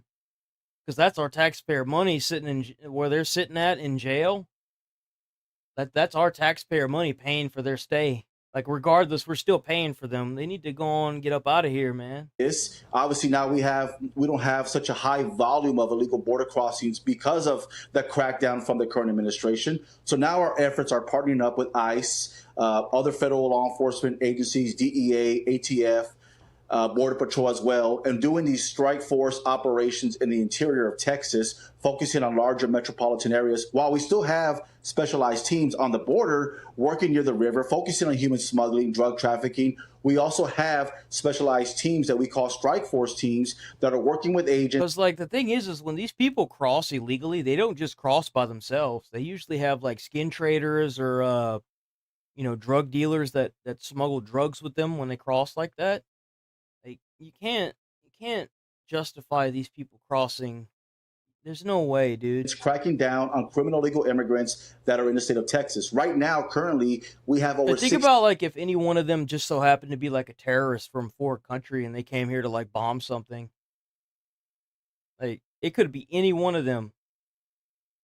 6,500 criminal illegal immigrants that have felony warrants that have committed crimes, assault, sex crimes, crimes against children, or other, even murder. So those are our priorities right now. The governor's made it very clear that we are going to work with our federal partners, which we've been doing for decades, but more so now that we have support at the highest level, that we're going to crack down on these criminal illegal immigrants that have outstanding warrants to keep our community safe, to keep America safe. It is kind of shocking how many there are, you know?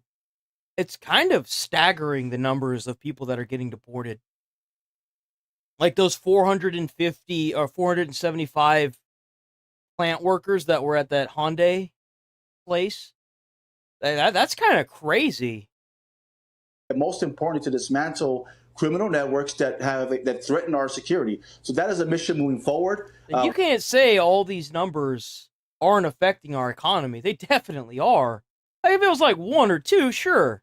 But, like, there's hundreds of thousands.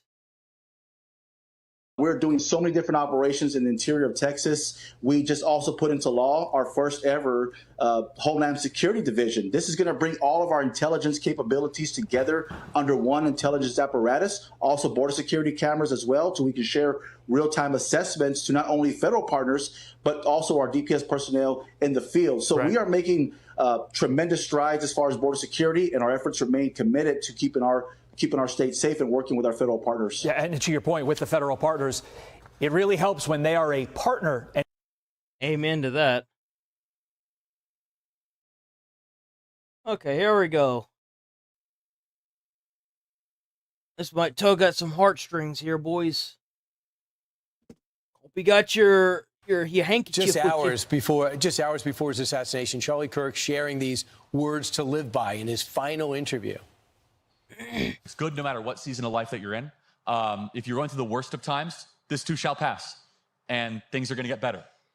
If you're going through the best of times, though, it's really humbling. Like, this too shall pass, and this will fade away, because this will not last forever. So I love that. And they don't. Yeah, exactly. So it's a time-transcendent truth that applies towards all periods as an entrepreneur. It humbles you when you need it, and builds you up when you need it, gives you hope when you need it. It also gives you a little bit of a dose of a gut check. Wow. Pretty shocking, right? You can stream Charlie Kirk, the last interview, now on Fox Nation, or when it airs tomorrow at 8 p.m. Andrew K. Smith, who was the last person to interview Charlie Kirk, joins us now with more about that day. Andrew, thanks so much for joining us this morning. When did you tape that interview? How long before Charlie's death? And what was your reaction when you heard of his assassination? Yeah, we had him show up to the venue that we had in Salt Lake City I know, right? That's a good point. It's kind of crazy that you can just be sitting there talking to somebody one day and then they're just gone the next. It is kind of eye-opening if you think about it. It kind of puts some humanity back in you. Before we talked. So we talked for about 40 minutes prior to him going out on stage. And then he was on stage with me for about 35 minutes.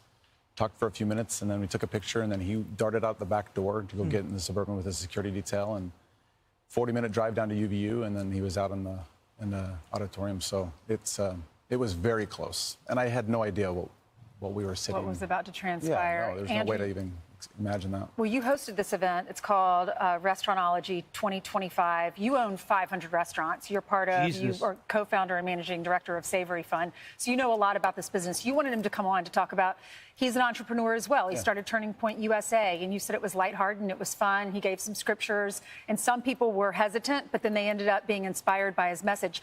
When you found out he was shot, you had to go out and do what?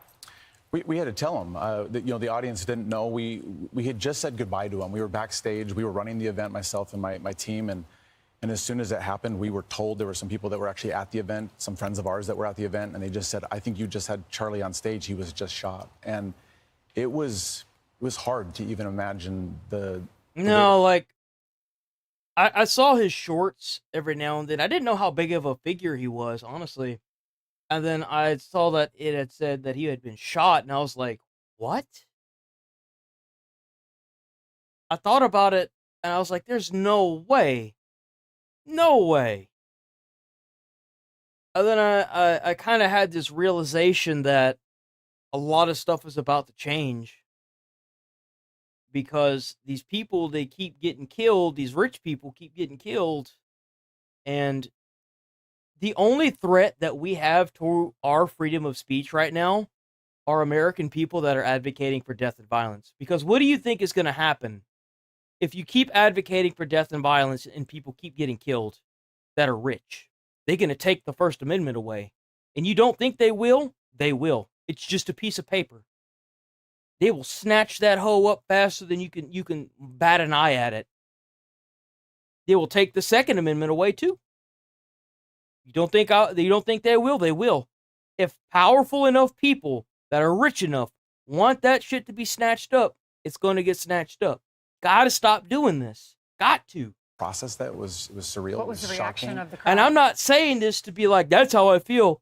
Logically speaking, if you keep having problems with somebody and you're in a place of power to remove it, what the heck do you think is going to happen? They're going to start cracking down on American rights because you want to act like a buffoon. Stop doing it. We went out and told him there was gas in the audience. It was you could hear a pin drop. I mean, it was very, very quiet. But it was sobering too, because you're like, he was just here, and as you saw in the clip right here, he was so. I know a lot of people were like, no, I'd stand up for my rights. No, you wouldn't. It'd be just like what happened with what happens with leaders whenever they're like, I'm gonna die for my country, and then he dies, and then another leader steps up and is like, I'm gonna die for my country. How many of those do you have? How many people with that mindset do you have to kill before the next person in line's like, so let's come to the table, talk about a peace treaty, because I'm not willing to die. Not very many. You'd be surprised. Hearted and fun, unifying. It just felt so good. It sucks, and it's not an advocacy for violence. It's the truth. That's just how it is. Like, you can sit there and say that you're willing to die for a cause all you want until people start dying, and then you realize, oh, The energy was great, and when he left, man, he was on top of life. And he had a great entrepreneur story to tell too. I want you to everyone to hear a little bit more of your interview. Watch. An entrepreneur at its core is a problem solver against the tide. Entrepreneurs are people that, quit companies while they might be ascending, or they're putting out a second mortgage on their home, or they're diving into savings or liquidating their 401k. And I think there's really something admirable about that kind of ambition. It makes the world a better place. I would say that the more that we can cheerlead the economy, the better. And the more that we can say that it's good, the more that it will be good. I don't think that's how it works, man. Continental Europe right now. I would much rather be the United States than a lot of these other countries. Oh, welcome back, Chase. We're global. So, and it went for 40 minutes, right? Yeah, for about 35 minutes we talked, and that was his feeling the whole time too. It was very positive, and he was so optimistic about America, about being an entrepreneur, about building businesses. It was inspiring. I think that everybody that was maybe a little bit on edge with him being there because of their position. Because of political? Yeah, because we talked earlier too, and we just said, we're going to take all politics off the table. And in fact, before we went out, I said, Charlie, okay, when we go out there, he's like, what can I do to help? And when he said that, I'm like, he's here to help. I was so impressed with him saying, I just want to be here to help. And I said, let's go out there and inspire these entrepreneurs with your journey and the things that you're doing to build your. I agree. I do honestly think Charlie Kirk, if he wanted to, could have been president. And it's because of how many young people he managed to get to come to the stage and talk and understand the ideals of what originally made America, America. I do. Businesses too, and that's exactly. And what you didn't have to do the interview. No.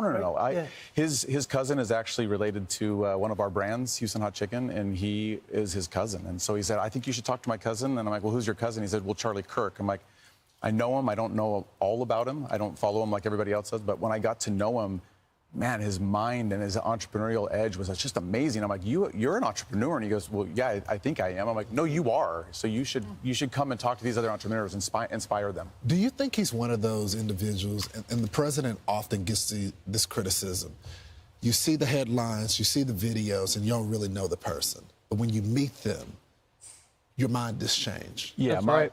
I mean, you'd be surprised with how many of these online content creators, you see them all the time, you show up all the time, but then whenever you go up to them in person, they're a dick. It's so disheartening, dude. I've seen it happen quite a bit. It sucks. My mind was completely rocked with just getting ready for this months before.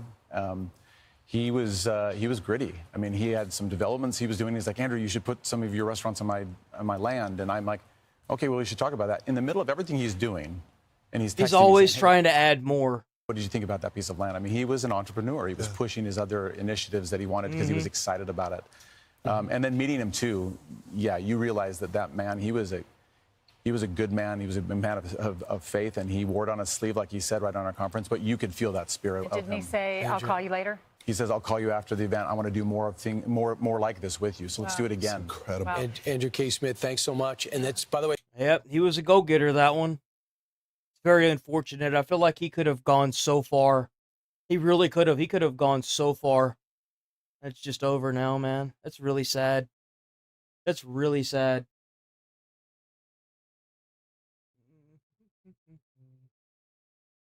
$11.4? Yeah. Air travel is supposed. Whoops. Smooth takeoffs, clear skies. Bro, so for you that don't know, I'm terrified of heights. I've never been on a plane, and as far as I'm concerned, I'd rather swim the Atlantic Ocean than fly over it. So. To landings, but every so often, reality hits with moments so unbelievable, you'd think Hollywood scripted them. From pilots pulling off miracle saves to passengers capturing. Especially after I've been hearing about these planes that have been just dropping out of the sky, these big ass Boeing planes. Oh, nope, I'm good. That just happened, chaos. These aviation. That is just terrifying. Bro, if I look outside the window and I see that, I'm going to need a new change of pants, dude. I'm going to have streaks going down my legs. Duh, there's no way in hell. Bro. Yo, I used to like clinch in the freaking in the elevator when it would go up and down. I could not. No, sir. These aviation moments are equal parts terrifying and a little bit hilarious when you're not the one on board. Is that real? What? Oh! Yes. Nothing says confidence like turning a simple flyby into a sand-scraping wrong. Oh, you know that dude just jacked. Netflix subscription cancelled because apparently Top Gun streams live here, and the surround sound is free whether you want it or not. It's gotta be so loud. Jesus. Ladies and gentlemen, welcome to Orbit. Snacks will now be served. I'm so sorry. Floating. Check out Visual Steering. Awesome channel. They make great videos. Check them out. They're also one of the only people that responded to emails as well. Thank you for responding to emails. Around the cabin. Every driver's worst nightmare became this pilot's only option. A terrifying scene, but a safe ending against the odds.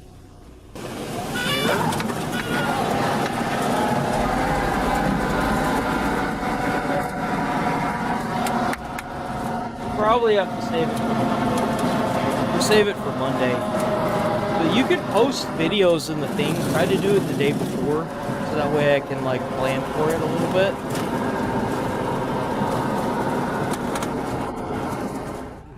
You thought Dumbo flying was impressive? Try 4 fighter jets and a jumbo plane. Why would they need 4 fighter jets and a jumbo? Like, is that like Air Force One? Over the castle. Because that's Disney, so that's in America. That has to be what, Air Force One? There's no way. Why else would there be 3? There's 3 fighter jets.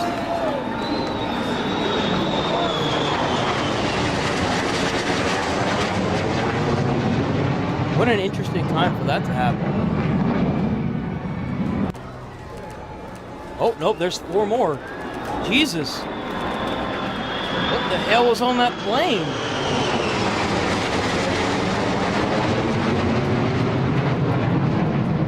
That's kind of spooky, I'm not gonna lie. This isn't your average flight. After the shuttle program ended in 2011, NASA strapped the orbiters on top of... Oh, that's right. Yo, it's actually really cool because they kept the entire thing. So the entire thing, including the plane that it flew in on, is over at NASA now. You can go to NASA and actually get on this. It's so cool. The Boeing 747 and ferried them across the country in 2012, giving crowds a last chance to see space riding shotgun before heading to museums.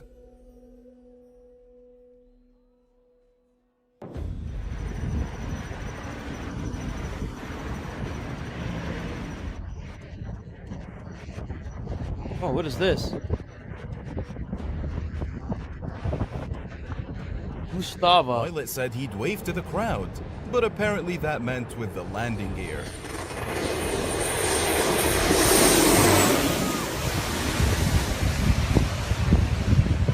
Ooh. Dude, I thought he was gonna like crash. That was really low.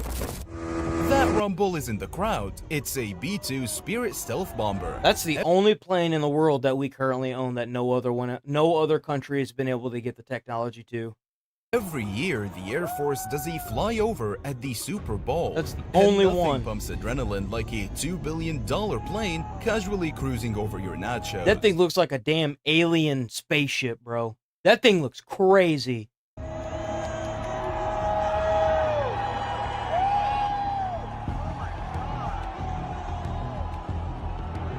Look at how weird that is. Look at how crazy that looks, man.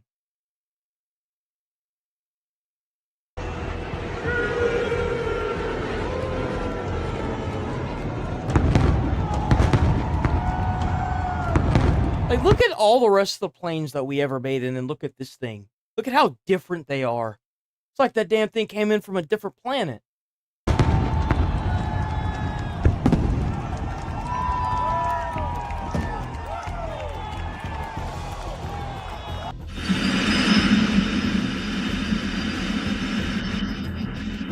From this fighter jet's cockpit, the view is in clouds. It's a massive military transport lumbering aside. So those propellers are going so fast, it doesn't even look like they're moving.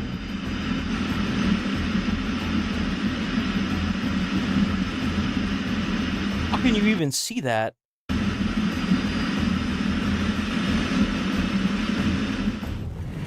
Только что аэропорт был. Видел, смотри. Oh, what's going on? Whoa, what's going on here? What the hell is he doing? Что делать? Bro's trying to parallel park? What? Oh, it's the wind! The crowd clapped, but deep down they all thought the same thing. Please, don't come any closer. Damn!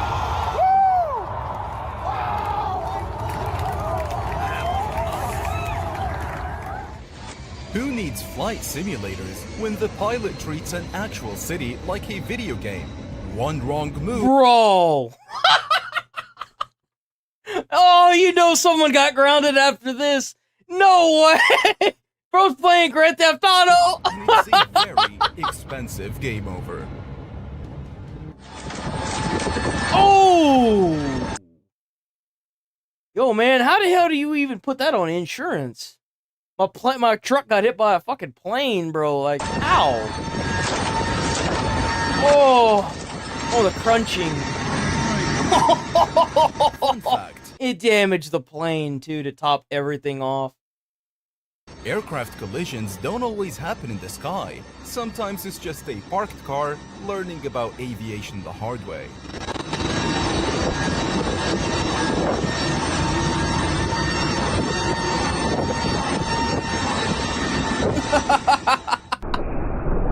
Oh! Damn, 1, 2, 3. The crowd is recording history because only 20. You know what I've noticed? There's not a whole lot of videos on this plane. They're really trying to keep this thing, like, under wraps. These stealth obviously bombers so. even exist.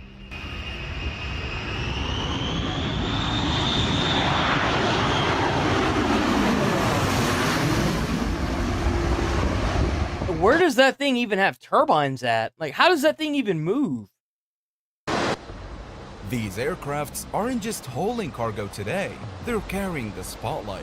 A performance of engineering and artistry combined. Bro, those are some huge planes.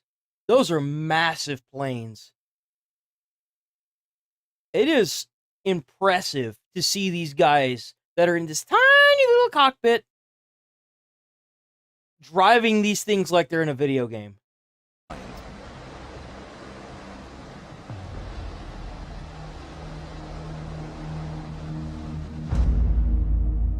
What is that thing?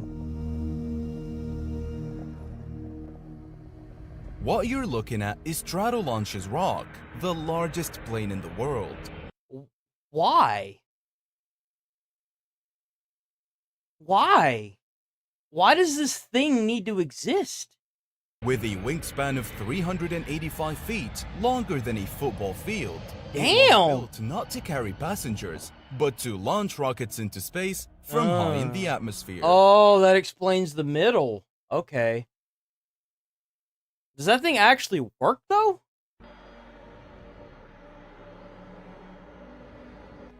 Fighter jets aren't just about speed, they're about control.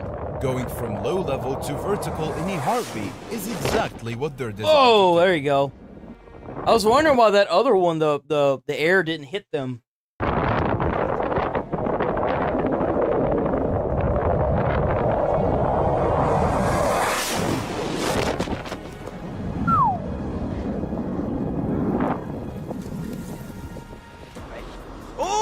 Oh, that's my biggest fear right there.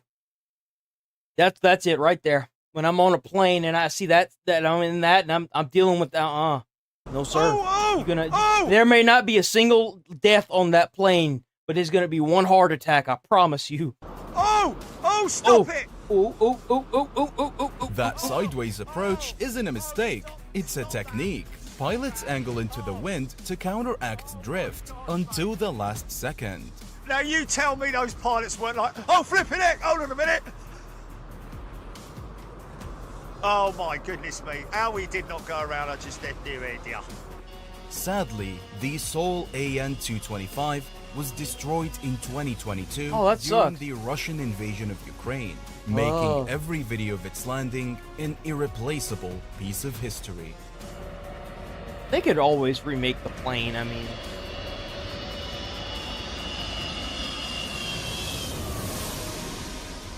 That's crazy. Got 6 A engines. small plane out of options makes the highway its runway. Precise and calm, turn a potential disaster into a miracle landing. Actually, that wasn't a bad landing. He hit the bush, missed the cars, like, that was pretty good.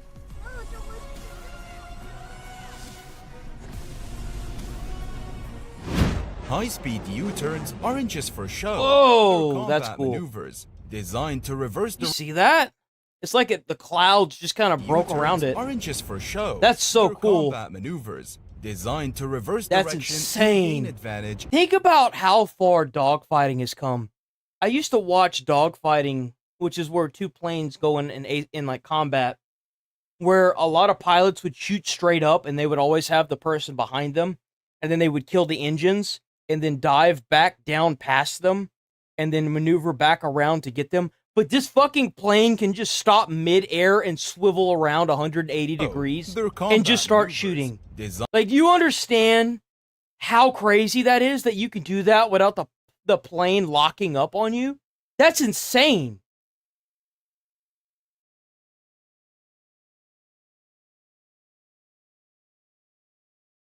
Like, this thing was able to literally do a 180-degree turn in like a second. That is insane. U-turns That is mind-blowing. They're combat Bro, you could be chasing this thing, and then it just turns around, and you're just like, oh, that's a thing. That's a feature? Okay. To reverse direction and gain advantage in seconds. That's it. Yeah, that's crazy. That's insane. And it didn't lock up or anything. That's insane. Yo. How do you even compete with that? Passengers get peanuts, others get legroom. That's This guy crazy. does a private air show at cruising altitude.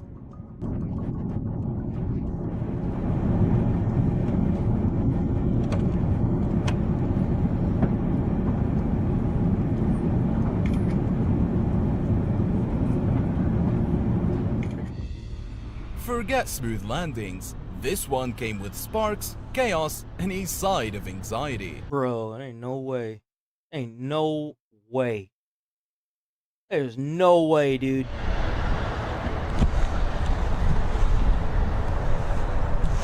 That's terrifying.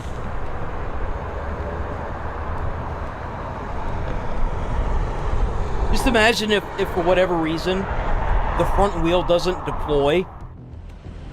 Bird strikes may sound minor, but Bird strikes cause a lot of airplanes to crash.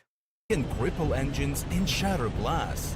These pilots dodge disaster with reflexes honed by training. You know what's crazy?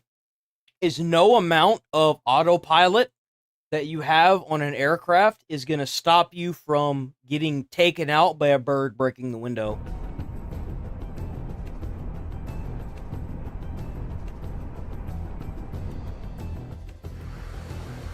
through the passenger's window, another aircraft closes at alarming speed. is A that? rare, terrifying reminder of just how crowded the skies can be.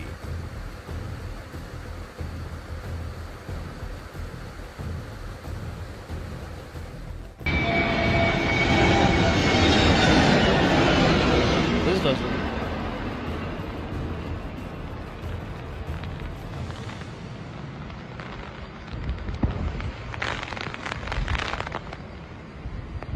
Ooh.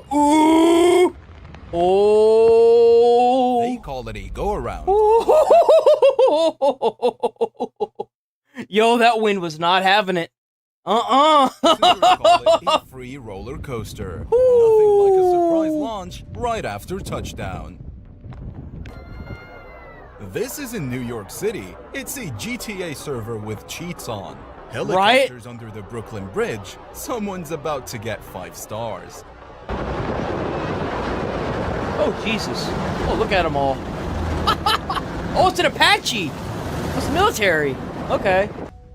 Fun fact, when two airlines Is that a rocket? What is that? pass in opposite directions, their combined closure speed can top 1,000 miles per hour, making it look terrifyingly fast from the window.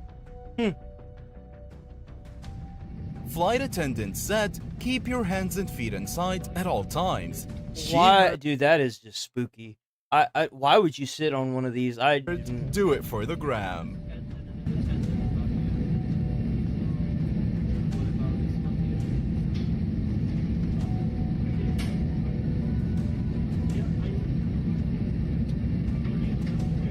Yo, I'd be so scared that thing would just turn on. You'd be nothing but a blend. You'd be blended up, bro. There'd be nothing left. That's spooky. Touching down with history on its back, the shuttle carrier aircraft NASA has its own fighter jets? I think that says NASA there, doesn't it? It looks like it's the same here. NASA has fighter jets? Why does NASA need fighter jets?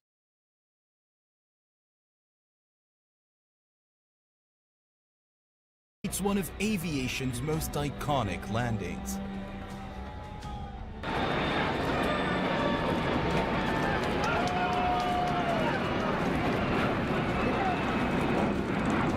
I think that might have been one of the only times a plane was towing another plane like that. I could be wrong, but that's not really a plane, it's a space shuttle, but still. That's definitely the only time that happened.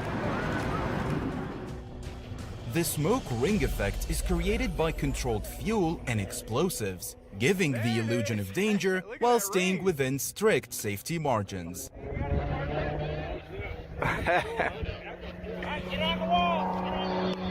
Oh!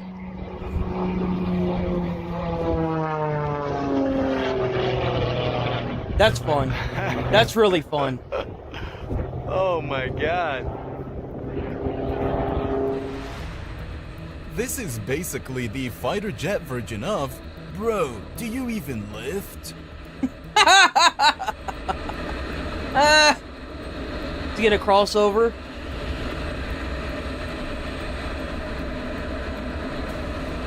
I'm surprised he didn't cross over. Fun fact, Princess Juliana Airport in St. Martin is world famous for its beachside landings, where planes approach just 30 to 60 feet above the sand. Oh, bro, I could not.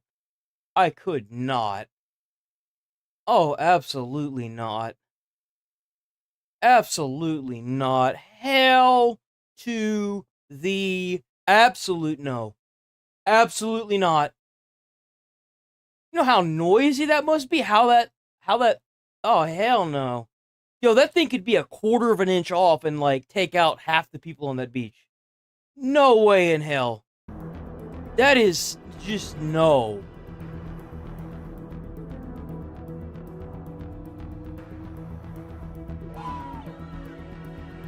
When your flight path doubles as a free window cleaning service for the whole block. Oh my god, that is incredibly low. Ooh! Jesus, that's low.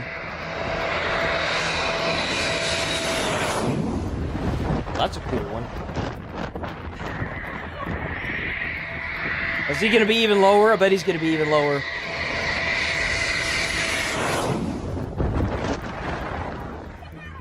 It's a moment where sound, speed, and adrenaline collide in breathtaking unison.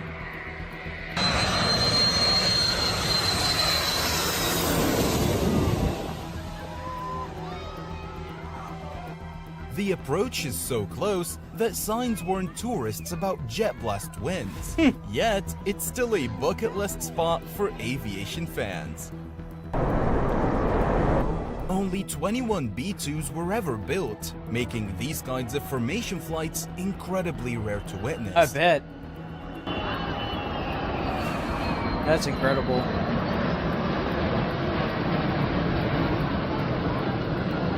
They got like a plethora of different planes here that are all kind of different, huh? None of these are the exact same. I wonder what kind of strings they had to pull to do that. Proof that pilots really do follow the rules on the road. He didn't stop! What do you mean they follow the rules? He just blew that stop sign. Oh wait, the stop sign's for left and right, huh? They're for these two. When your runway feels more like a slip and slide challenge. Is he gonna slide when he hits the... Ooh, he's cutting it close! Ooh, he's cutting it close! Ooh! Oh! There it went. He should have went back up. These cockpit POVs show the incredible visibility pilots rely on during maneuvers. Bro looks like a cyborg wearing all that equipment, dude. Jesus.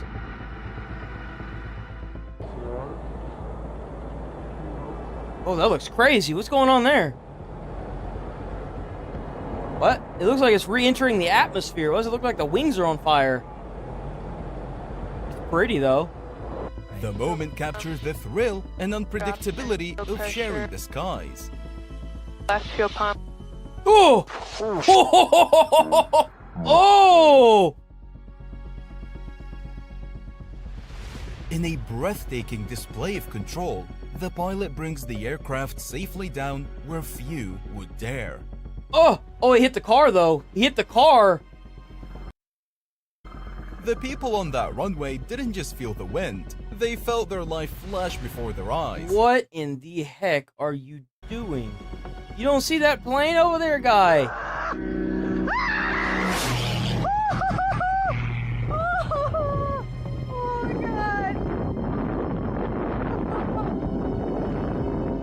Holy God, that could have been so bad. Tourists often gather specifically for these landings, turning aviation into a beachside show. That is, I don't understand that. I didn't know this was a thing. I didn't know that people actually, that there are beaches where people can go and watch and be this close to a plane landing. That is spooky. I do not like that. Not one bit. Despite their size, cargo planes are engineered for precise low-level cargo planes are maneuvers during missions.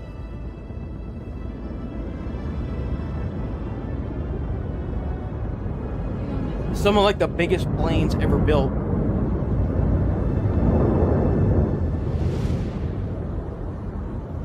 Ain't that a sight to see over the city?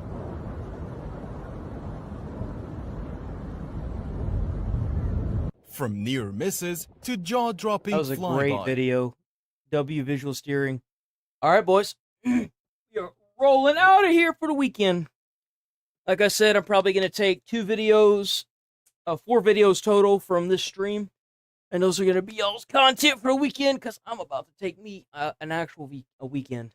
I am tired and there really hasn't been anything too crazy happening. Unless something really crazy happens, I will see y'all on Monday.